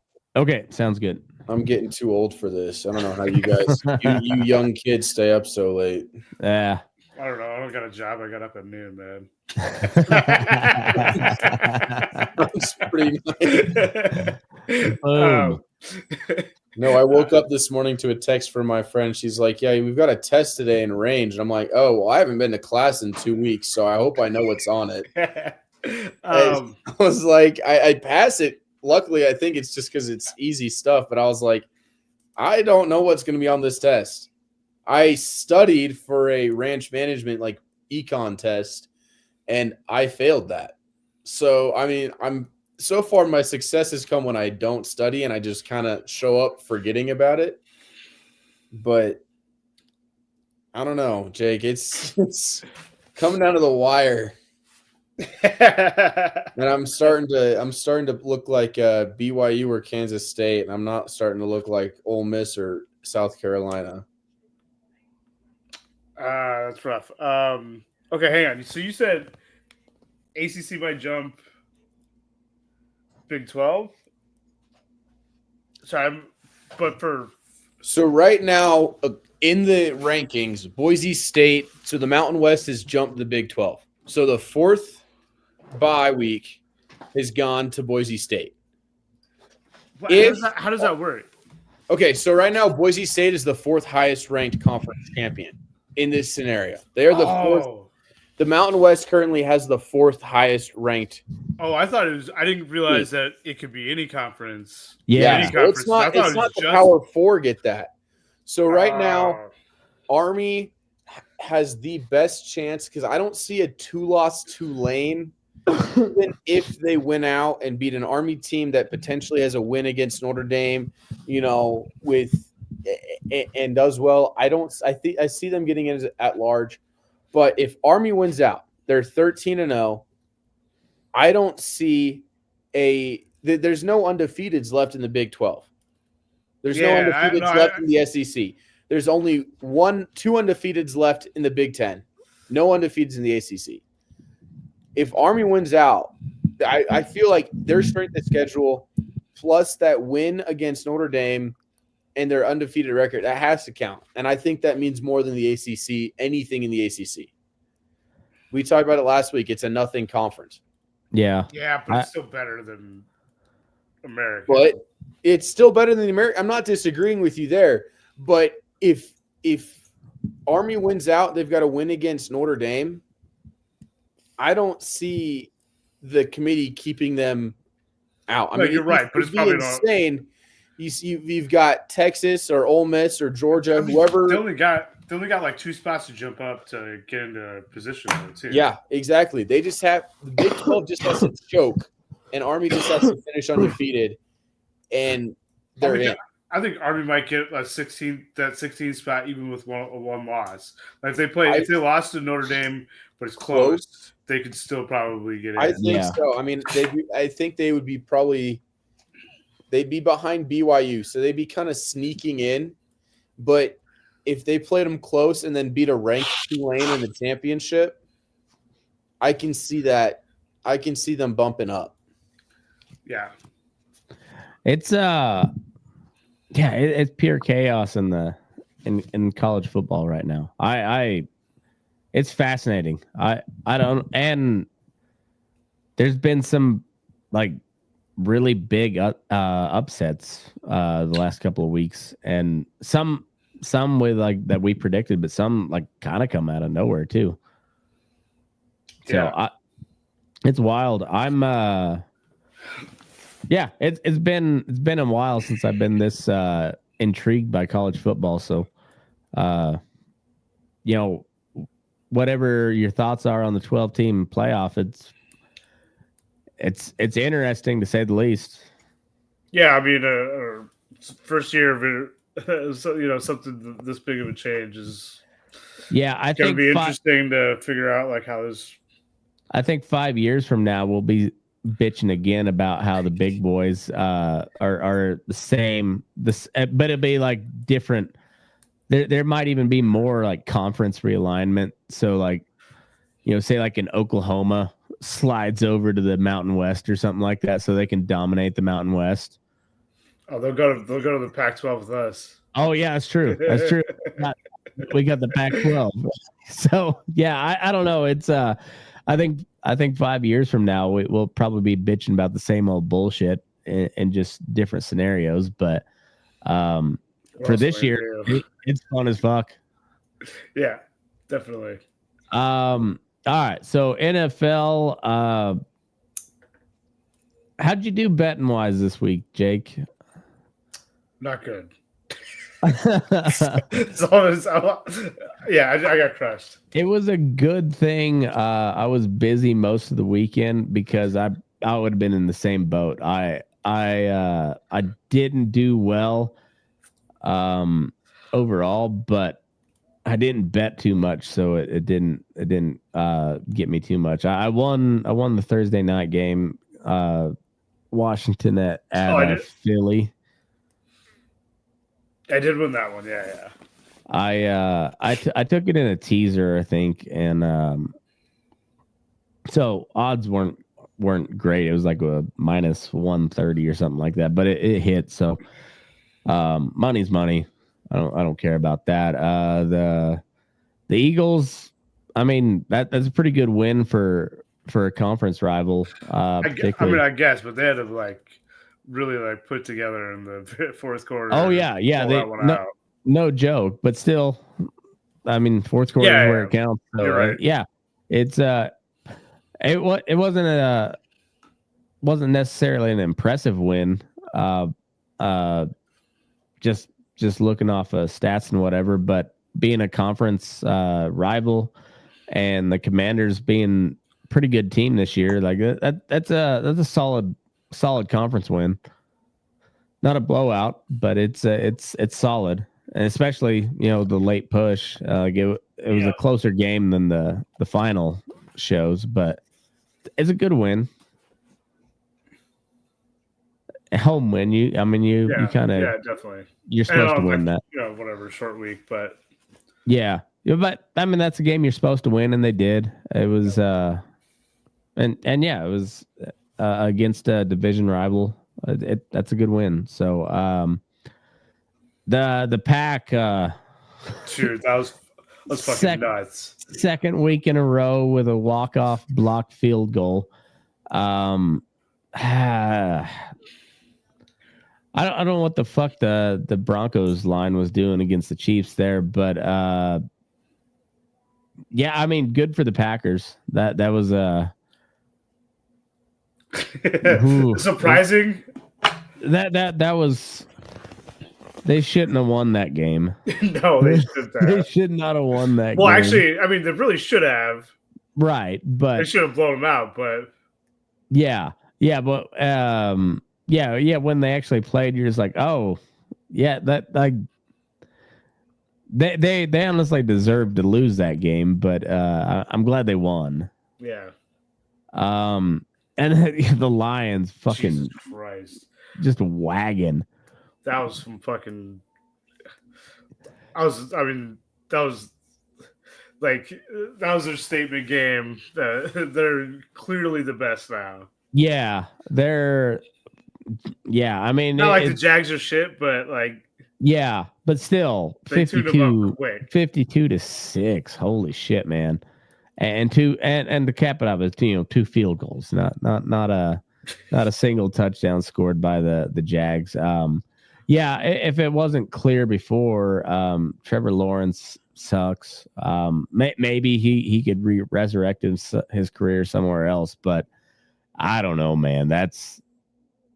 It's been a rough season for old Sunshine down in Jacksonville. Ooh, man. Yeah. Jared Goff's just fucking doing his thing. He's quietly one of the better quarterbacks in the NFL for a couple of years running now. I mean, it's weird because I thought that was I get the trade, but I thought Stafford was better, and yeah, I think so too. But now Stafford's been trash since that trade, and Goff's been getting better and better. Well, I mean, Stafford's been trash. Okay, no, you're right. But he is. Stafford didn't waste. I hate to say waste his prime in Detroit. Pretty close though. He wasn't really able to, hit that potential in Detroit like he was able to at the Rams. So you put him together with a really solid supporting cast in Los Angeles where he's got the defense to back it up, and he's not just throwing to one receiver. Hey, I mean, it's for a long time it's Megatron. That's a great. Hey, and quite honestly, I think Megatron could do wonders for Caleb Williams.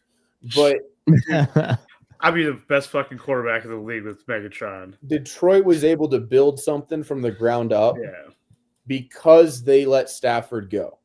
And Stafford was able to get a ring. Dan Campbell is going to die at the on the sidelines. It might be next year. it might be 70 years from now. But Dan Campbell is never leaving as head coach until he dies. Like that guy is something else. I mean that whatever. Like you can criticize all the stupid decisions or that he's made over the years, but that that team likes Dan Campbell, and it's hard not to like him. I mean, he's just a dude. Like that team. They're gonna be tough to beat. I don't think they win it this year, but man, they look dominant. I mean, I don't want it to happen, but I think they win. They could. I won't be surprised. I don't think it happens this year. I think it's going to come out of AFC, probably the Chiefs, but I don't know. I'm really pulling for the Bills and Josh Allen, but I don't know. We'll see. But the Lions, if they don't make the Super Bowl, that's a shame. They're fucking dominating right now. Yep. Man. All right. So Vikings. I watched a little bit of this. I mean, they look great. And they're Well, they were the talk of the league. Yeah, no, but then they took those 2 losses and everyone stopped talking about them. But now they're 8-2 and yeah, they're quietly just really, really good. Well, and I mean, it's unfortunate that they got the Lions in the division too, but they're just getting overshadowed a little bit there. NFC North is outside of Chicago. I'll wait till we get to the Broncos. But I made a song. Right. But I mean, the NFC North is stacked right now outside of Chicago. I mean, the Vikings are, like you said, nobody talks about them. Everybody was talking about Sam Darnold being MVP, and then they lost 2 in a row, and then they're back on their shit, and nobody's talking about them. It's kind of wild. The Packers are still there. I mean, I think the Packers are a real contender. And then the Lions look fucking unbeatable at the moment. Yeah. So you're the opposite. The fucking Raiders lost again. Tua is still alive. He's trying his hardest not to be though. He's really leaning with his head into the dying early thing. I think someone might have told him my story, and he might have thought, "Hey, maybe I can do that." I mean, I don't know if he knows that I didn't walk out of it. Great. Okay, so halfway serious question: if he survives another concussion like he took the last one, what's more impressive? You surviving hitting the ground at 60 mile an hour, or Tua surviving the NFL? Well, God, I think it might honestly be Tua surviving the NFL. I mean, I've taken a fair share of hits, right? But we're talking about the hits. He's taken 3 of them so far, and you got 1. Granted, yours was way more. That's the fun one. Getting stomped because I fell off a bowl, getting kicked by my horse bucking me off into the wall. Those aren't fun stories. Falling out of a plane is cool. I mean, it's not the falling part; it's the fucking landing part. That's why I'm not good at shit. I think the best. I can fly. I just can't land. My aerodynamics are shit, but I was aloft. Yes. I don't know. I mean, I'm on concussion number 12, so I don't know how many I've had, but it's been a few. There's probably a bunch of others that were really. Oh, I was diagnosed. I don't know how long I was out cold, but it was a while from a high lift jack, handyman jack, when I was 13 or 14, something like that. I had to change a tire on my dad's welding trailer, heavy bastard, and it was 102, and it was a old handyman jack, one of the good ones, but the metal was solid 600 degrees probably. from the sun, you know. So I had really oily gloves on, and I was letting it down, and yeah, caught me right. My jaw still clicks from that one. But I was out cold for a while. I don't know exactly how long. My dad found me. Don't fall asleep for 30 minutes. That's not good. No, I like I said, it probably wasn't 30 minutes, but slight chance it was right on that edge. I got knocked out playing with this like giant ass ball when I was a little kid. Playing like volleyball with like a 4-foot round ball. Yeah. I thought it'd be a good idea to go header it. I woke up like 3 hours later. Oh shit. I chipped my tooth. We were in my sister's backyard, my older sister, and so I had a aluminum baseball bat, and they had a basketball. I'm not sure. I don't recall exactly what we were doing, but anyway, he threw the basketball at me, and I mean, it was a fucking home run swing.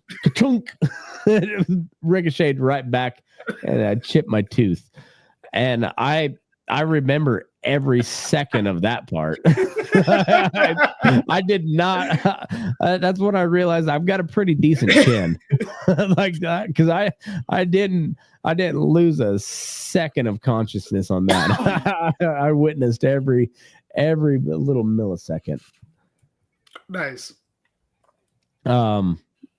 Yeah. Anyways, Raiders still suck. Tua's still alive. That's a meaningless game. Rams, Patriots. I guess the Rams not really a meaningless game. They're right there in the mix for the NFC West. Patriots. Drake May has played pretty well. I don't know how he played this game, but he's played pretty decent. Patriots aren't anything good, but they might be coming down the road. Who knows? Browns Saints is another nobody cares game. Jameis Winston threw for almost 400, 2 touchdowns. Do you have any picks? I mean, it's Jameis Winston. It's Jameis Winston post LASIK. No picks. No. Oh, picks. You're right. I forgot he got the eye surgery. But he'll have. I would really love to see Jameis Winston with like a pair of like Bubbles glasses, like from Trailer Park Boys. Oh fuck yeah, dude, that'd be awesome. Or like little Daryl. Like, but have crab legs as the earpieces. Oh yeah. Jameis Winston, man. Oh, he's just like Wild Thing, man. He's eyes like, fixed, and now he can aim the ball. Like he's arguably one of the bigger busts as far as like first overall, but like also he's still around, and you're like, well, I mean that guy could throw some. He's thrown he's had like a 5,000-yard season. He's not. Yeah, like year, so. Right? I mean, he's not. I mean, I think he also threw like 25 interceptions that year, but whatever. Like he was started out as like the third string quarterback on the Browns, but he's kind of a bust, but also he's a starting quarterback in the NFL, and he could start for several teams in the NFL. So like he's not exactly a bust, but he's also not good. Not what you'd expect from a first round or number one overall. Yeah. Anyway, yeah, that's I don't know that.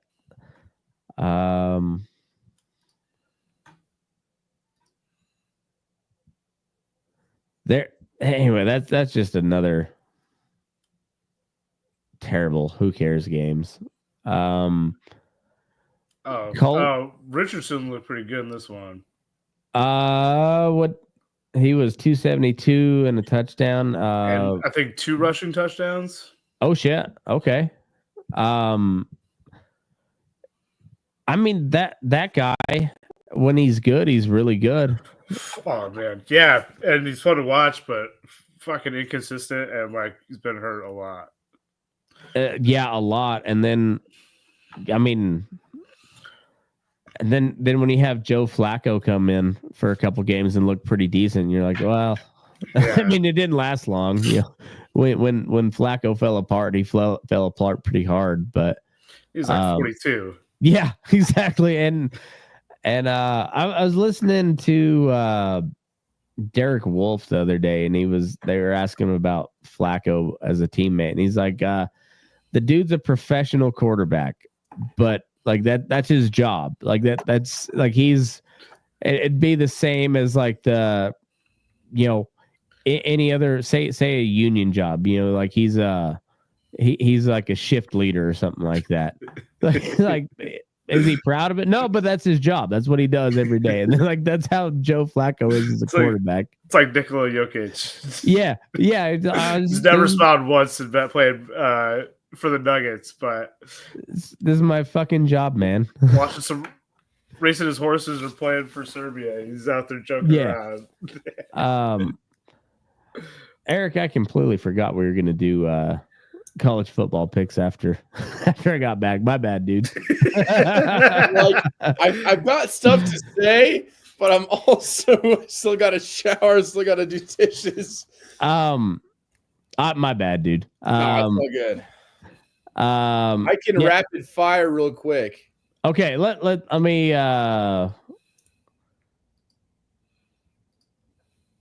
flip over to the top 25. Who do we got in the Mountain West real quick? All right, so we got UNLV.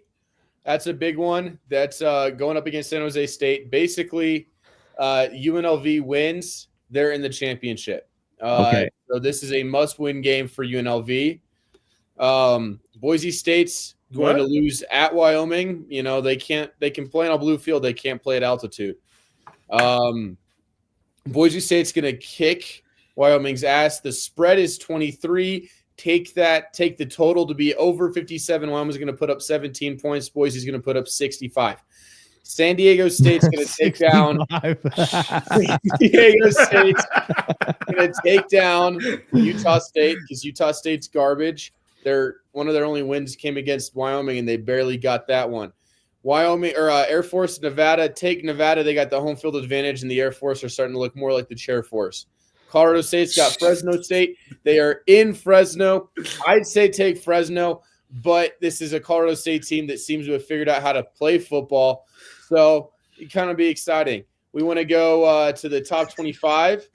Ole Miss over Florida.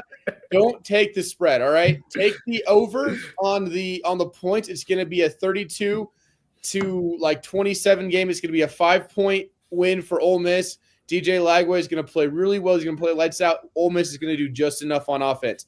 Kentucky at Texas. I wouldn't be surprised to see a very low-scoring affair here. It was 13-12 in Georgia's favor when they played Kentucky. I can see Kentucky's defense holding strong against Quinn Ewers and the Longhorns' offense. Indiana, Ohio State. I'm taking Indiana on this one. I think Kurt Cignetti is a better coach than Ryan Day, and I know he's going to have a really good game plan coming into this game. I think we'll see a Big Ten flip where Indiana next week is going to be ranked number 2 in the country.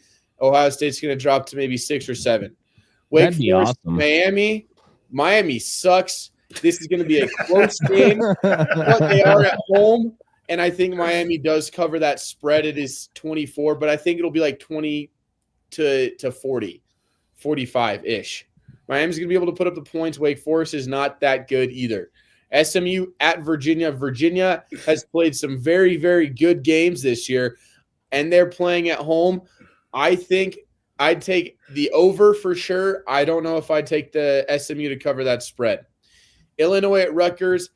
Rutgers and Illinois are kind of battling it out for, hey, we're kind of good at football this year. I think Rutgers is going to win, drop Illinois to 7-4 at home. I think that's a good place for Rutgers to win. Sirianni, right? At Rutgers. Yeah, he's a good football coach. He is. He very much is. UMass at Georgia. I mean, this is a matchup of two powerhouses. Spreads at 42. Jesus Christ. Yeah, I don't think UMass scores a touchdown. It might be a little Pittsburgh Steeler type game where they score on field goals. Georgia cover the spread. Georgia cover the over.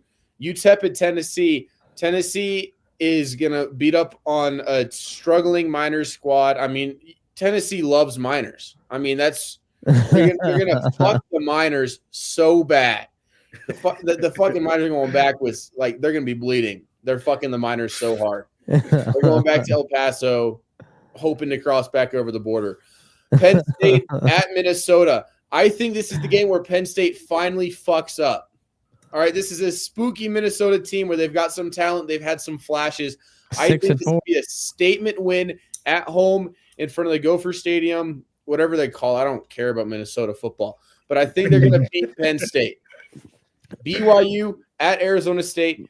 Mormons are going down. All right. They already got kicked out of Arizona once. They're going to get kicked out of Arizona again. All right. Crying. No soaking. There'll be no soaking at Arizona State. They do full thrusts down there. Oh, yeah. No. Arizona State doesn't soak. They fuck. Colorado at Kansas. It's going to be a win for Colorado. I take Colorado to cover the spread, but that's because they're going to win by a field goal, not 2.5 points. Over under, I say take the over because Colorado's going to put up probably close to 30, 40 points, and Kansas is going to stick with them. The Citadel at Clemson, I mean, it's the Citadel, man. That's a sick name, a shit football team. No They're spread. Not going to score a point. They don't even have the betting odds. Listen, the Citadel is getting money to fund more kids dying in Iraq. Wofford at South Carolina. South Carolina is going to steamroll, not a game. Missouri at Mississippi State. Mississippi State's a garbage team. Missouri's going to get their last one of the season in Starkville or whatever town they're in. I think it's Starkville. Not Hattiesburg. Starkville, yeah. Army at Notre Dame. This is an away game for Army, but they're not playing in Indiana. They're playing in Yankee Stadium in New York. I think Army's going to cover. They're going to have a stronger fan base turnout. And Army's just looked like a complete team. Notre Dame was easily picked apart by an NIU squad that had no business playing that well. Army is better than that NIU squad, and Army is better than a lot of these teams that Notre Dame has played and barely scraped by against. I take Notre Dame to lose. I would say Army puts up close to 50 points on them, and Notre Dame can't keep up. Nice. Hold on. Over under on number of people that get knocked out by the wall at Yankee Stadium. I'm going to say over 2. Over 2. Over 2. If that's a prop bet, take it. Over 2 people to get. And I there's going to be like an wall at the end zone? Army fullback, and he's going to be in on the next play. It's like one of the corners of the end zone meets the wall of the outfield. Oh, that's awesome. Yeah. Yeah, I'm kind of really excited for it's like fucking arena football. Yeah, but without all the low level talent. No, like we got like 2 pretty good teams, and like there's a legit chance that somebody could get knocked the fuck out in that corner. Oh, that's great. I'm watching just for that. Yeah, it's wild.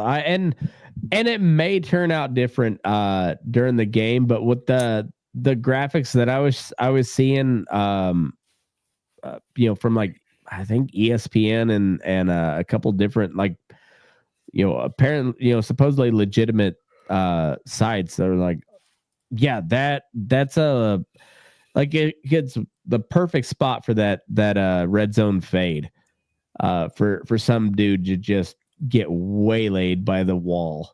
Awesome. I'm hoping it happens. All right, go ahead.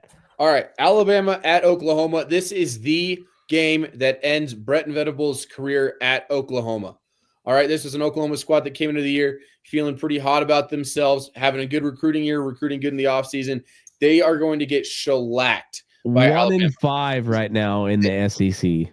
They are going to wish they had never left the Southwest Conference. He's going way back. I like it. All right.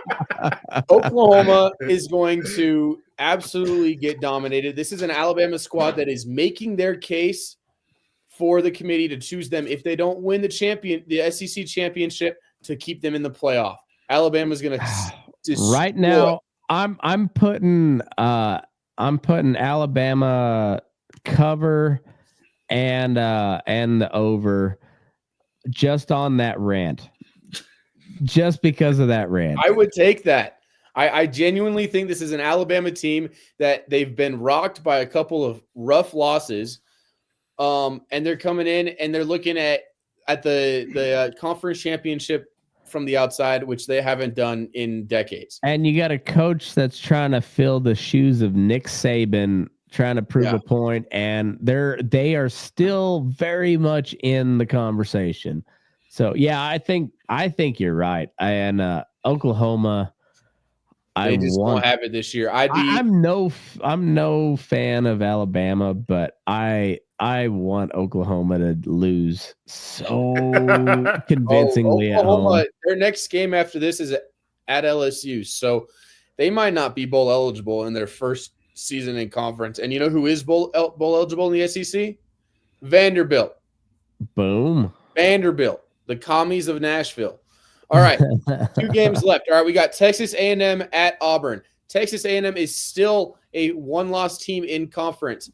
Losing this game opens this wide up. However, if Texas A&M were to lose this week, they'd have to play someone not named Auburn. They will win.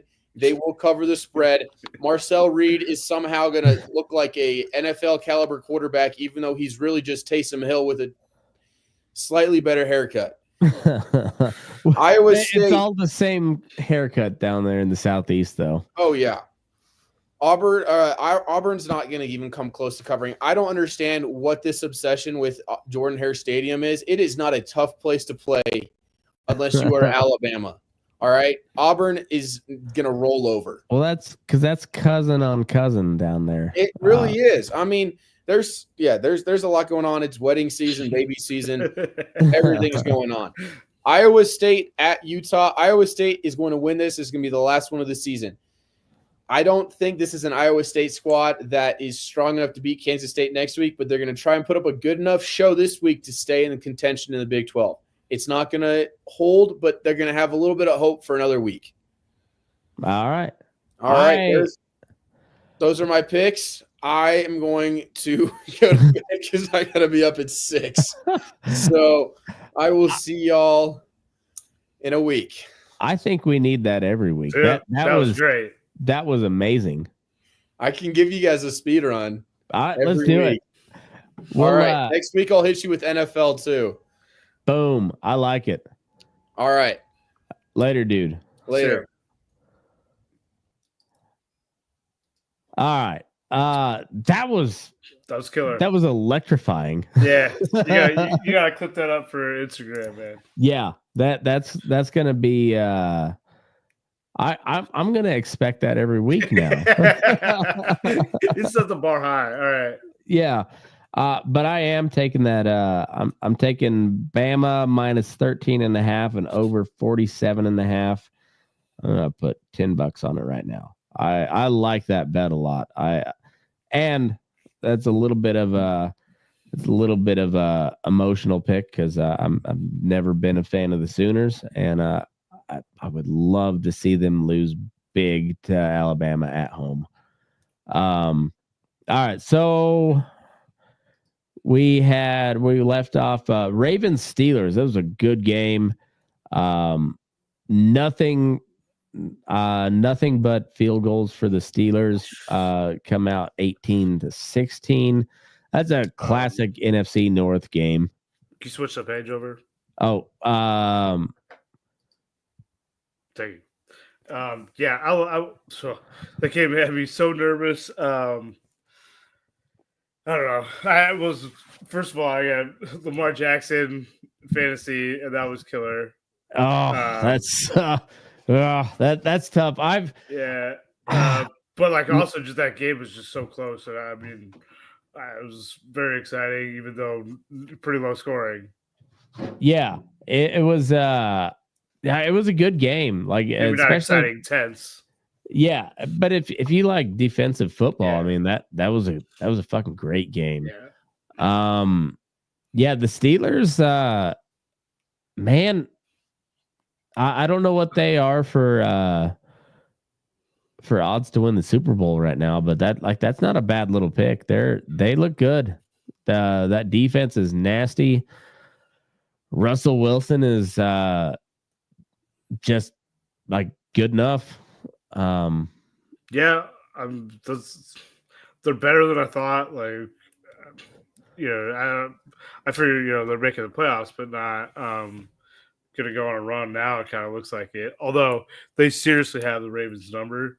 Yeah, I think they beat them like 8 of the last 10 or something. I think so. Something Yeah, real bad.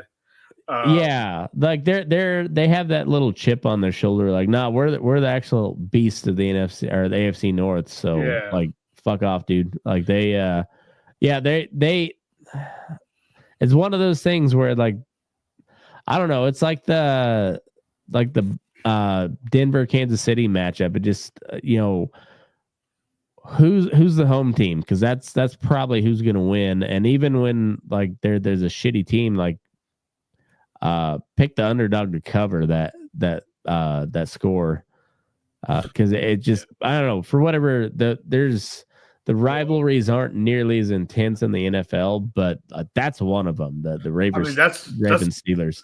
I mean, that's a good one. So like over those last 10 games, I don't think I think neither team scored over 20 like more than once or something like that. Yeah. So I take the under on these two. Yeah. Take the Steelers in the under. Yeah. For real. It's like I don't know. For it as far as the NFL goes, that's one of those real type of rivalries. Broncos at the Falcons.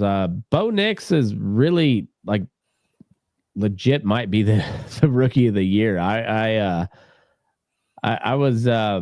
been talking him up all year, mostly as just a joke, because I'm that's kind of what the Broncos have been for the last since the last Super Bowl. Like, they've been just kind of a joke. But I mean, and he started out as god awful, but I mean, here the last couple of weeks he's playing out of his mind, putting up some points. Broncos they swept the NFC South, which means nothing. NFC South sucks, but they're in wild card contention. Yeah, on Bo Nix, I think the Athletic posted something I saw today, putting his stats against. Actually, I don't really know. I think maybe Caleb Williams, but just a side by side without names, and so they had people guess like, oh, which one or who do you like more, and who are the people? And like most people picked Bo Nix and didn't realize it's Bo Nix. Yeah, no, he's like I said, he started out really dog shit, but yeah, but I mean like. Jordan Love did too last year. Last year was his first year as a starter. Like, just because you're first year, like, yeah, you're not expected to be well, and great, he's like, just day one, and he's just like continually got better. And now, like, where the Falcons have a pretty good defense. I mean, coming into that game, you're like, I don't know, they're a pretty good team, but. I mean, they're kind of on a slide, but like nobody thought the Broncos were really going to be good this year, and I mean, no, they're turning around in the last few weeks.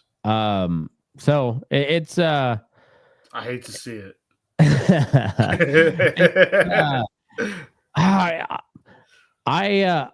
Man, it's like 3 weeks in a row I've had Bo Nix on my bench on fantasy football, and he's put up like 25 or better every week. But I've got Jaden Daniels as my other quarterback, so I'm like, I mean, and so on the opposite end, like Daniels started off scorching hot, and then now he's kind of come back down to earth, and he's still a good quarterback, but yeah, I don't know. It's just it's crazy how they.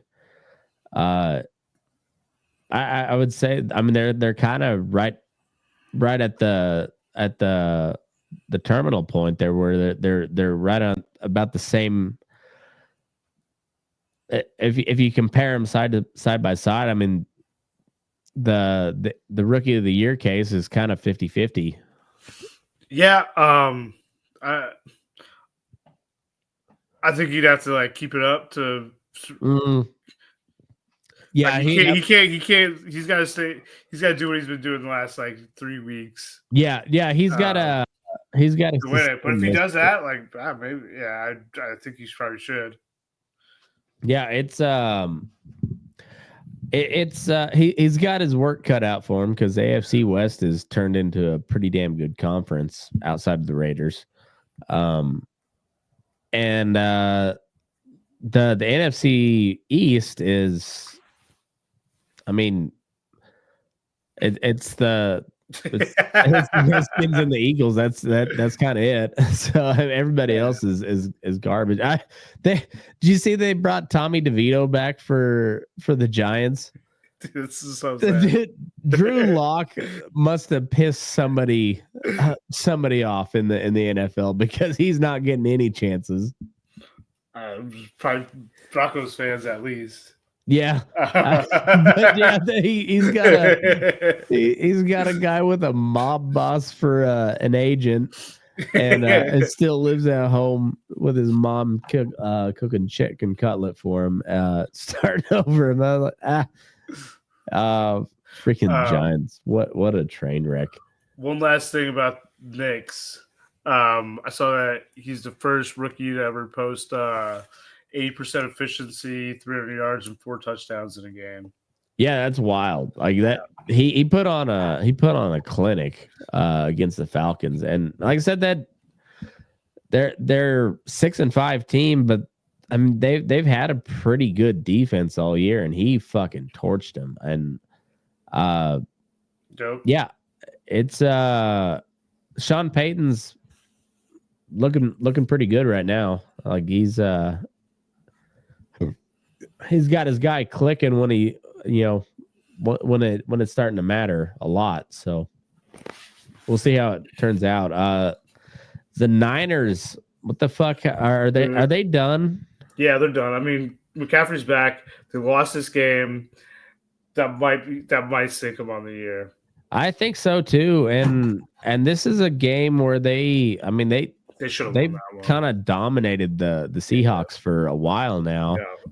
And McCaffrey's put up decent games. I mean, they're not bomb burners. Yeah, but it's not as normal. No.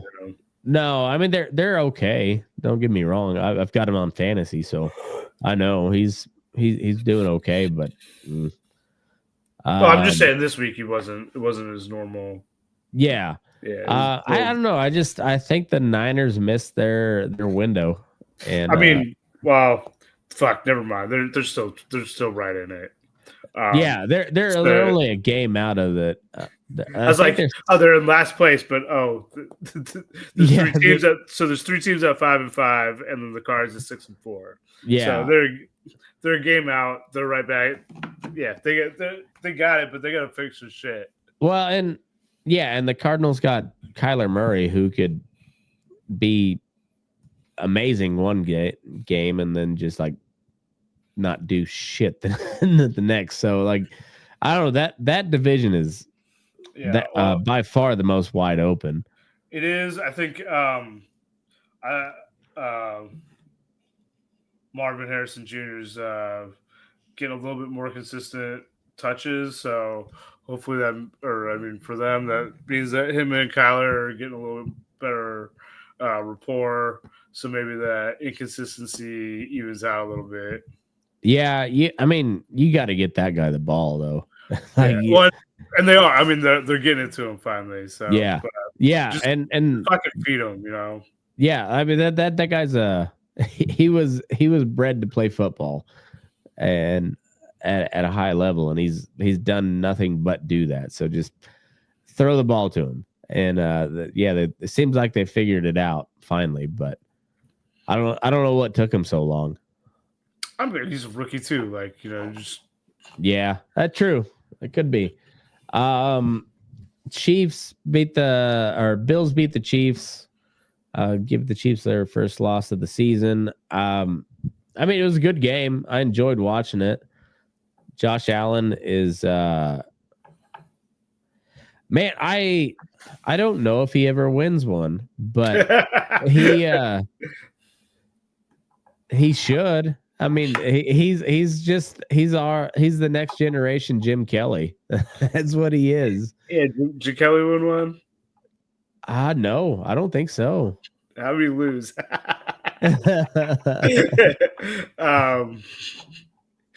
A few, but yeah. I mean, like, was it 5 in a row or some shit like that? I think it's 4. 4 in a row. Yeah. I don't know. You might be right that they just. I don't know. I mean, if they're gonna win one, like now's the right time because I think it's gonna start. Yeah, start losing some pieces soon. I thought this was the year where it was gonna kind of fall apart for them, but they're playing well, and but I mean this we've seen this shit before. They beat the Chiefs in the regular season, and I don't know. And by all means, Josh Allen beat them in the playoffs, and then his defense lost it in the last 13 seconds. You're like, fuck, man. What else do you want him to do? He's an unlucky motherfucker. Like, yeah. So yeah, I mean, it was a great win for the Bills, but yeah, I don't know. You got to do it in the playoffs. I think they were showing a stat that I think Josh Allen's 3-1 against Mahomes in the regular season, and then 0-3 in the playoffs. And it's like the old Brady Manning rivalry. Like Manning had that stretch in the playoffs where he lost to Brady, I don't know, like 4 or 5 times in a row. Yeah, little bro got him back. Yeah, little bro, fucking doofy, got himself a Hall of Fame by beating Tom Brady twice. You ever watch that Manning cast on Monday Night Football? Did I not send you that clip? I think so. Yeah, I love the Manning cast. It's not always great if you're actually following the football because you have those fucking talking about how it started out funny anyways, and then Archie just I think they weighed him after he was circumcised. It started out with man, he's like, me and Cooper were like 10 pounds something. Yeah. Or 12 pounds, and Eli was only 10. I don't know shit about babies, but that seems big. That's a massive baby. Massive baby. Okay. That's kind of what I thought. But they're like, oh, do you think something's wrong with them? They're like, yeah, a little bit, but we weighed him after we circumcised him. So who knows? They're like, damn. It was like right, 45 seconds solid of Peyton doing the silent laugh. Oh, yeah. I love the Manning cast. Good shit. Bengals at the Chargers. Chargers are a wagon, and nobody's talking about them. Like they're boring. They're really boring, but I don't want to play them. Like and no. I don't know who they got left, but yeah, like that's a scary team to play. Now they're putting up some points too. I mean, they put up 34, but like they've went all season winning like 10-7. Yeah, I don't know. Maybe I should start betting on them. We'll see we'll see. I mean, it is Jim Harbaugh, so I put some respect on it. But it is the Chargers, and this is when they fall apart. So we'll see. True. We'll see. Bengals, they're out. But they're gonna play spoiler, I think. I don't see them. Burrow's so good, fucking quarterback. He's a great quarterback. You can put it together and ruin someone's season here late. Yeah, I don't see them. I think they have to run the table to get to playoffs. I think so too, and I don't see that happening. But I do see them ruining somebody's season. T. Higgins was back. He put up 9 for 148 and a touchdown. I had him on fantasy too. And then Jamar Chase is just a fucking animal. The Cowboys suck.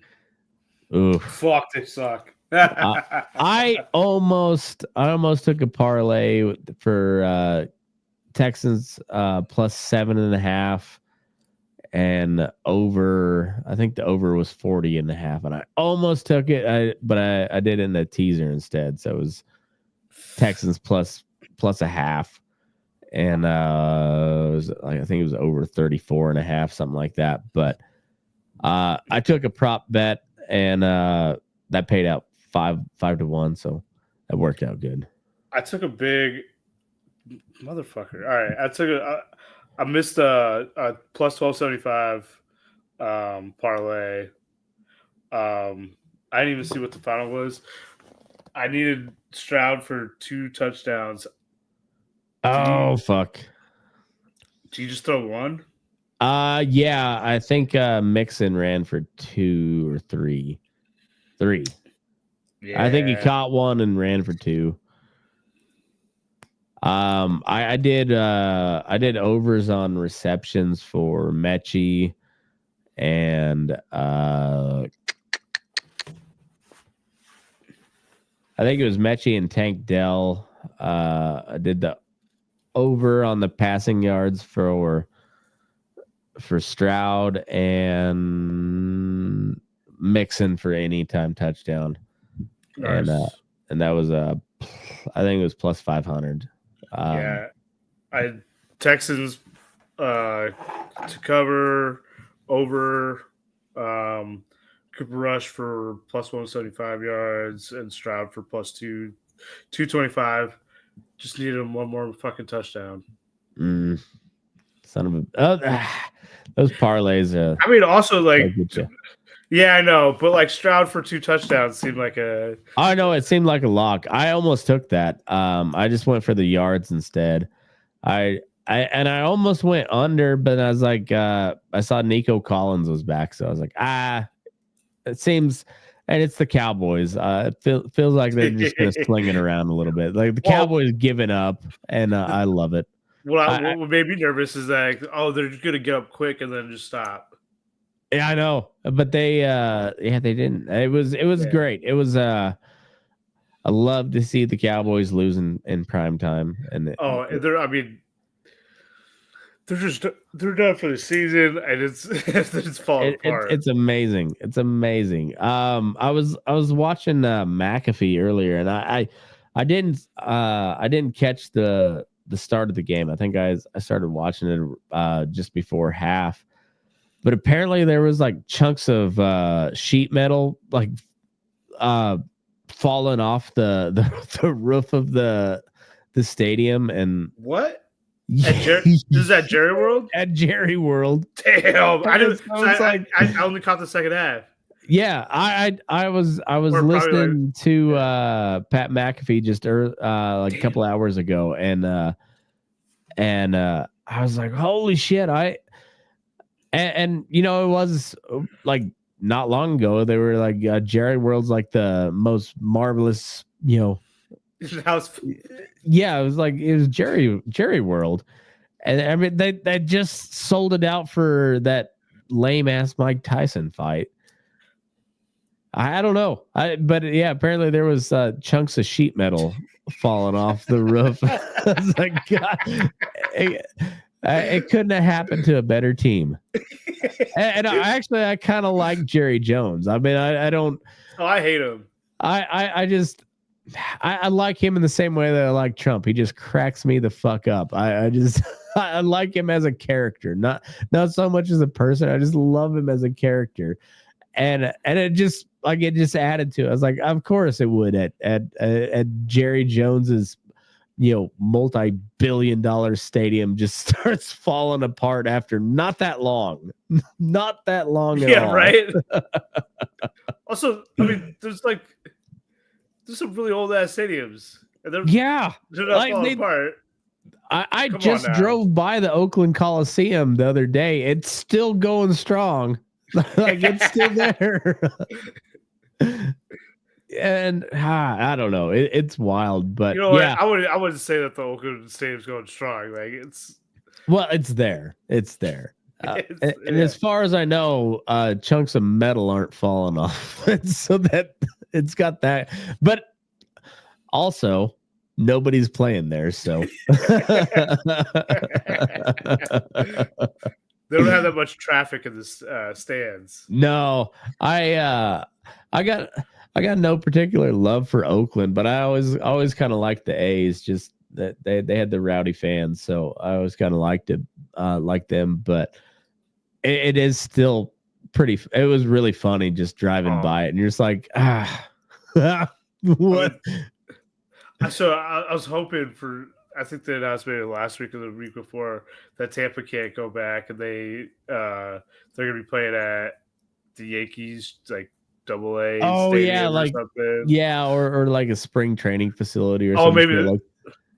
Is it spring training? I don't know. But it's Yankees. I'm not sure what it is, but it's like Steinbrenner Field. It's funny. So now Steinbrenner Field is now the highest paid player on the Rays at $15 million. But I was really hoping that the Rays would be like, fuck it, let's just go to play in Oakland for a year until the stadium. Oh, that'd be so funny. Back. Fuck yeah! Especially if they drew a crowd. Oh, I bet they could get a screaming deal on it too. I bet you the A's faithful would show up too, because I mean, just like what? Just a fuck you to the A's ownership. And it's baseball. Fuck it. Yeah, right. That would be funny as shit, just to see like a bunch of A's fans with a Ray taped over their hat. not even buying a new hat, just taping something over it. All right, so Thursday we got the Steelers at the Browns. Normally I'd say that who cares, but it's one of those division games that always turns out pretty chippy. Bro, 3.5 point spread, like it seems like easy money. It does. It also feels like a trap. Yeah. I'm gonna take that in a teaser, cross over and take Pittsburgh plus 3.5 or probably plus 3, and then I'm gonna go with a over of 30. I think a 30 or 30.5, something like that. I'm not confident on that over, but that seems pretty reasonable. I mean, it seems like it, but the Steelers got a pretty big offense, and the Browns put up some points last week. That's true. I mean, they lost, but they put up some points. I don't like that. I don't like the spread. I don't trust it. I'm going to take that in a teaser. Yeah, that could be a fun game, honestly, but especially if like Jameis is slinging the ball around too. Yeah. I mean, it could be fun. It could be a dog shit game, but it could be fun. We'll see. Vikings at the Bears. Man, Caleb Williams is so bad. Like, I know he has no offensive line, but he is just not very good. Yeah, I mean, this is another one, like 3.5 point spread. Come on. Yeah, also seems like a trap because it seems too easy. This one ain't too easy. I'm just taking it. Yeah, I don't know why it's so low, but yeah, I'm going to take that all day long. Over 39.5. Yeah, I like that for sure. I might take that a parlay too. Vikings to cover and the over. Lions at the Colts. This one's interesting. I mean, Detroit's going to cover that. I think so. But if the Colts make a game out of it, I think they might be for real. I don't see it happening though. The total seems like an over pretty easy. Well, yeah, I think Detroit's beat that over by themselves the last 2 weeks in a row. So, yeah. I think the over is fine.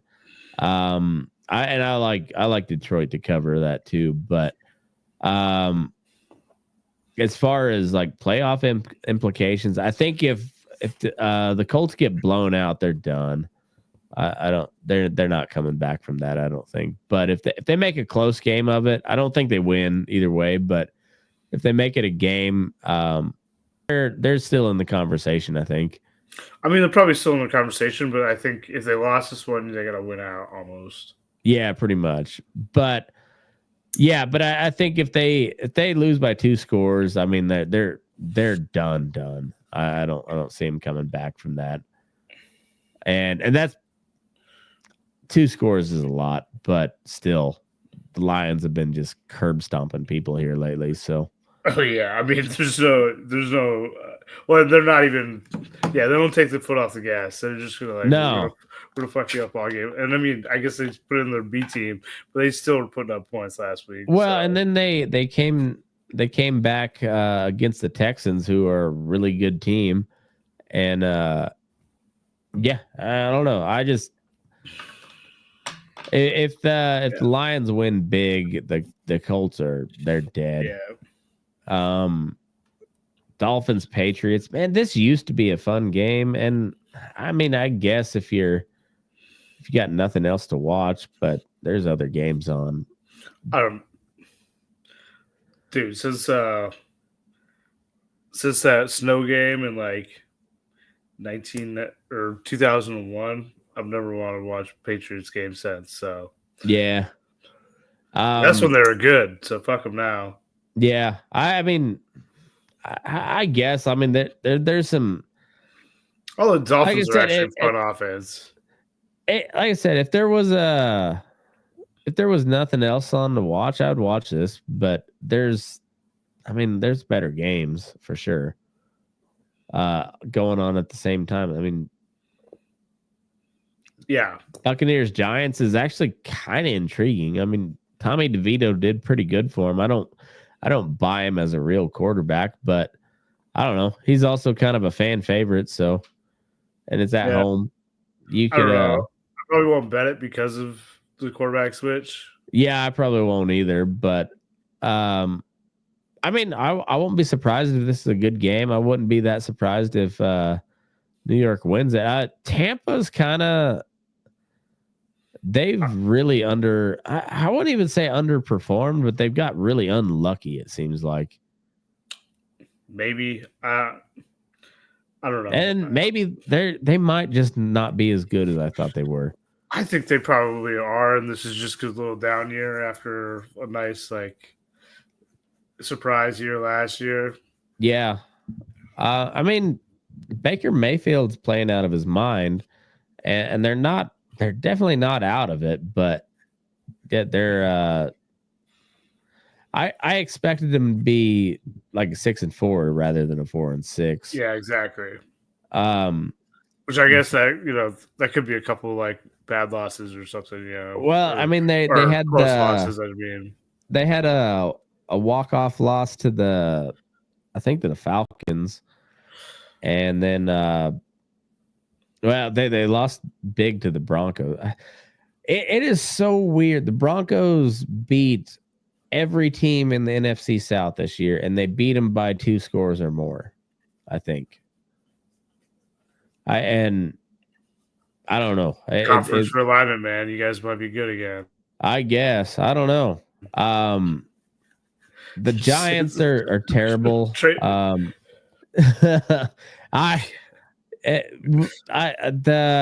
The conference, I think, the division will be good for a while, but they're until Patty Mahomes until Patty Mahomes is gone, there ain't anybody else winning the division, I don't think.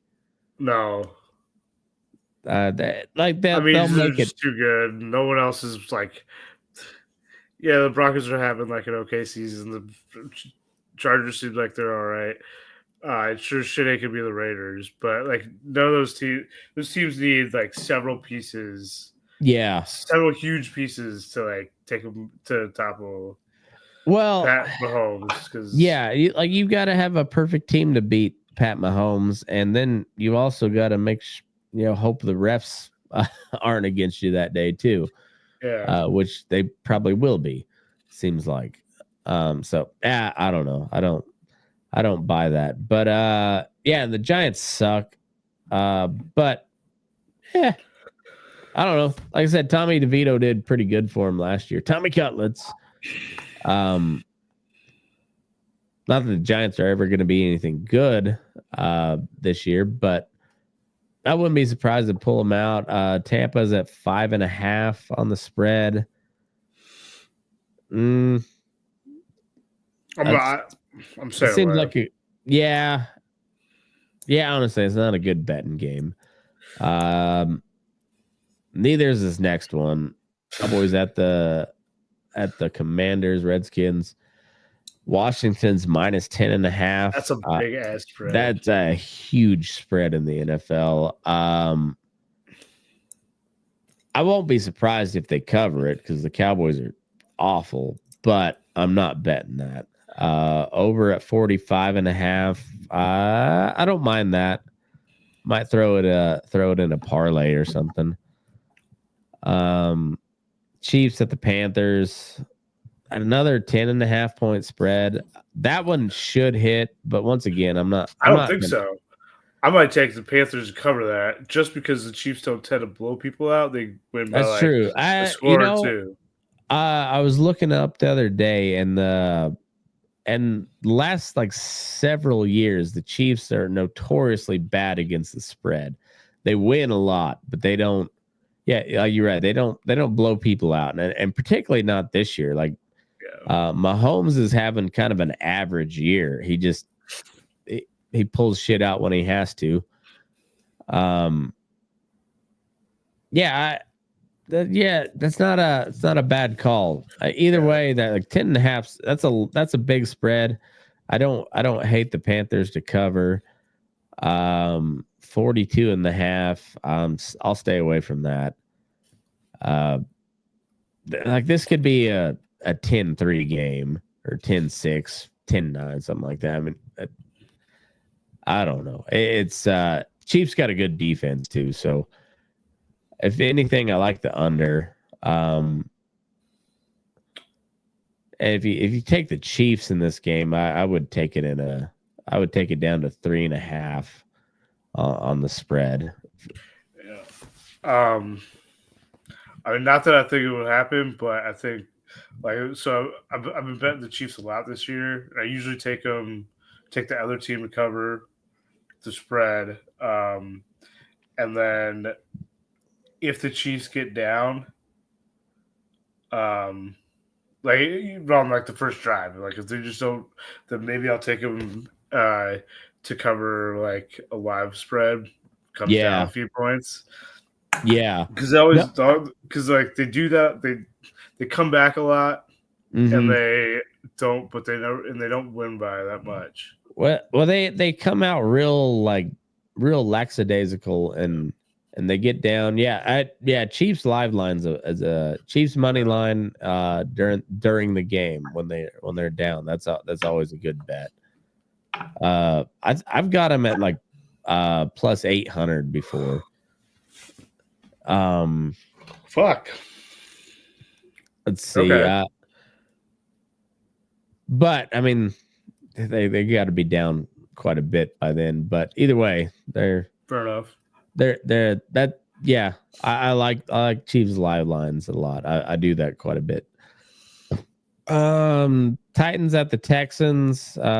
Houston minus 8. Over under at 41.5. 8's a lot, but Texans should cover that. Titans are terrible. 41.5. I kind of like the under on that. Yeah, I think so too. Especially given like the Texans' last few games, they haven't scored a ton. Yeah. Teaser wise, I would take that down to Houston -2 and under 46.5. I like that a lot. Yeah, that's a good one. Broncos Raiders in Vegas. Denver -5.5. Take the Raiders to cover that. The Raiders suck. The Broncos are coming on, but these are always. Yeah, but it's not quite as close when it's been in Vegas. That's true. Like Vegas isn't the Raiders don't have like a true home field advantage. Oh, I mean, like the Black Hole was like one of the best ones. Oh yeah, league, and Vegas is probably the worst.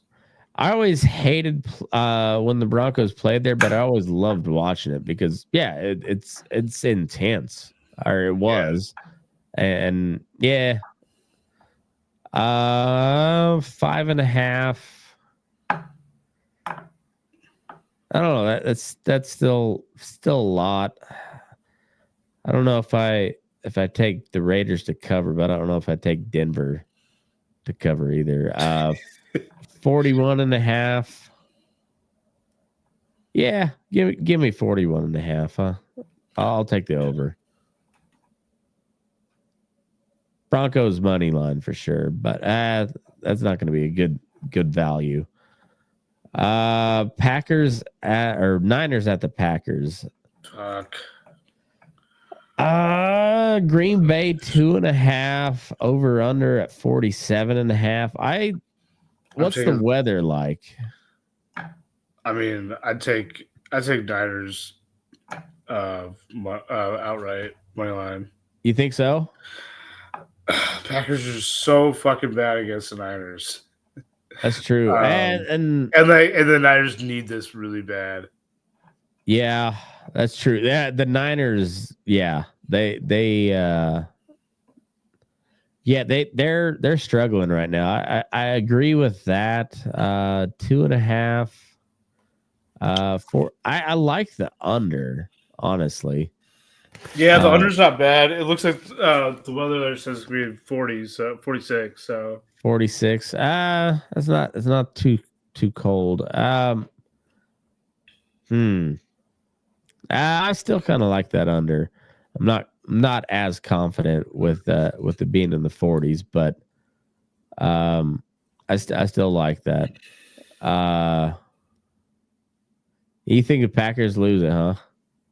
I think so. But also, like, I'm hedging myself here. I either lose my bet or my team loses. So at least I go 50. I'm guaranteed 50-50 here. There you go. I'm gonna go with your knowledge of the Packers and how. Yeah, if they play that's one of those things that it's weird how. Like you could have like complete turnover of the team from year to year, and that's still like some of those games are just like even when you have a clearly better team, you just don't do well against another one. I don't know. Oh, I mean, yeah, this goes back like 40 years almost for the 49ers Packers. Yeah, and it makes no sense at all. There's no real good explanation. It's just one of those things that happens. So all right, I'll take your knowledge on that. I'll go Niners. Niners plus 2.5. That's okay. This one's so close. Like I don't know what to do. Maybe I'll mess around with some individual. Yeah, I think prop bets are good. I wouldn't say they're a good bet, but they're a better. because mean, not -1 is like not like barely even a. They're just I'm probably getting like whatever minus like 105 or something like that money. Yeah, line. You're looking at a pick'em plus. They're giving they're giving the edge to the Seahawks just because of home field and Seattle's a tough place to play. So 47.5 seems about right. Vegas is good at something. But yeah. I also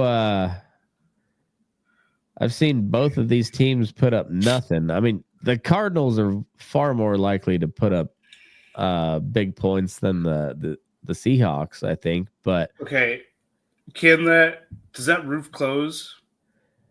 Well, they're in does Seattle have a roof? I don't know.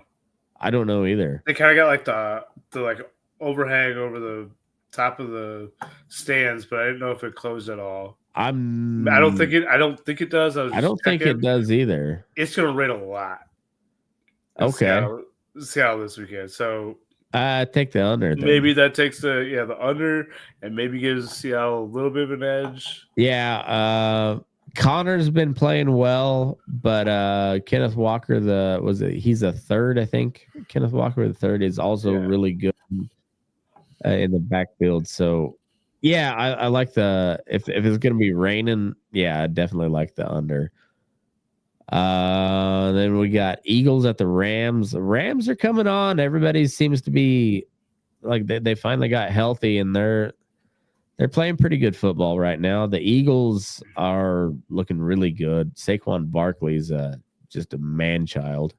Yeah, I mean, I kind of thought he was about done. Man, he's killing he's doing some shit over there. Philly -3 over under at 48.5. I kind of like the under in this game. Rams have a nice defense. Not necessarily a nice defense, but I think I don't know. Whatever. I don't have a really good reason for it, but I kind of like the under. And then Philly -3. I don't know how this game goes. I gut instinct says Philly wins, but it seems like a game where who's in the backfield for the Rams? They don't really have Rams. That's a really good question. Because I don't recall any of their running backs, which is not a great sign. Right. Karen Williams. Okay, well he's okay, but the Rams put up points, but it's they got Cooper Kupp, Puka Nacua, and there was somebody else that they had, but they're a pass first team, and they can put up points pretty quick. So I think the Eagles rely on Saquon and Jalen Hurts on his legs. Just eat up time and wear him down. Yeah, so that's why I guess that'd be why I like the under. Like I said, gut tells me the Eagles should win this game, but I don't know. The Rams have been looking pretty good here lately, so I like the under. That's about all I like on that game. Maybe some props. Whatever the over on yardage for Saquon is probably pretty good. Yeah, I was just thinking the same thing. And then Stafford, like passing attempts, probably about the same. Monday night we got Ravens at Chart. This is a good game. That would be fun. I'm taking Baltimore -3 here. I think they're coming out like real strong after Yeah. The Steelers last week. 49.5, I think, seems way high. Give me the under on that. I think this is like a 17-14 game or something like that. Ooh, I mean, it could be. I don't know. The Ravens just have such a big offense too. They do, but you got Jim Harbaugh, and their defense is pretty good. Their run game is good, and yeah, I mean this seems like a Jim Harbaugh type of game. Well, it's the Harbaugh Bowl. I was just about to say, I couldn't remember where Johnny went. Yeah, so it's the Harbaugh Bowl. It's just gonna be it's gonna be smash mouth, hit you in the face football.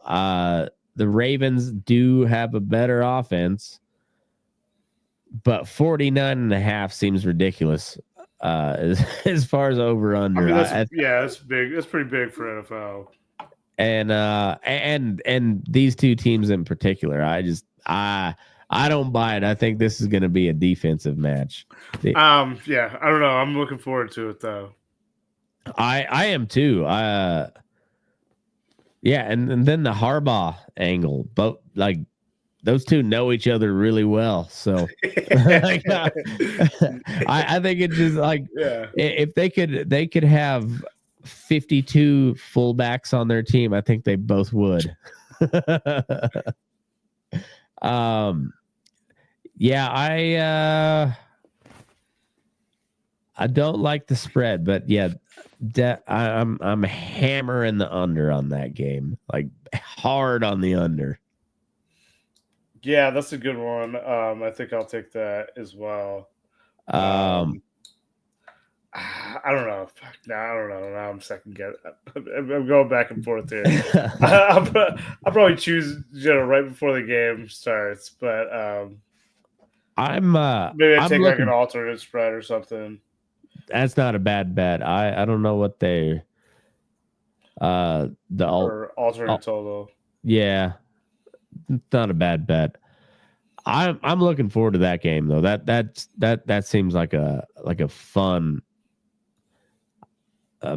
just like smash mouth type of game. Yeah, they did a good job scheduling that one too. Late this season. Fuck yeah. Get the brothers going against each other. Yeah. Just in time for Thanksgiving. Yeah, I like it. I like it. I like it. Well, we did 3 hours again. That's all right though. This was a fun one. I'm really looking forward to the Hall of Fame deal. I'll get the guys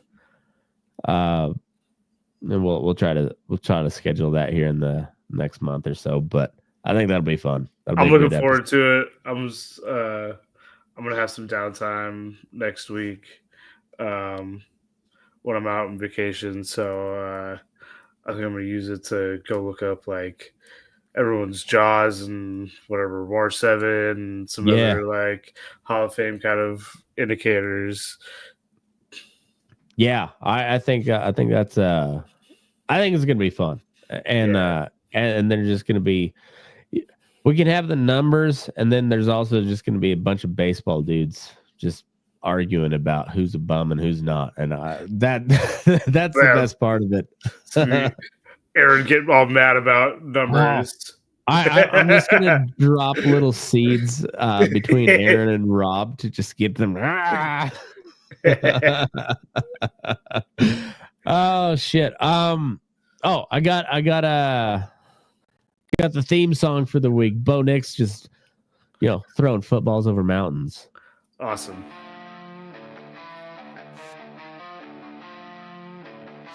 Is it playing? I could hear it. Oh, I couldn't hear it.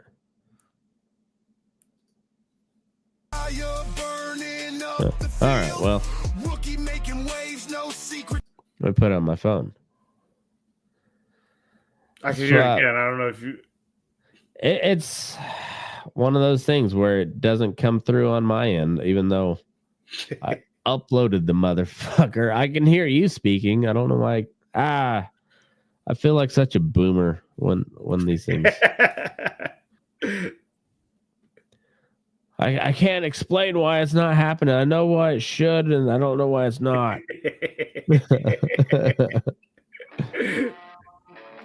Yeah. There we go. Bo Nix throwing fire, burning up the field.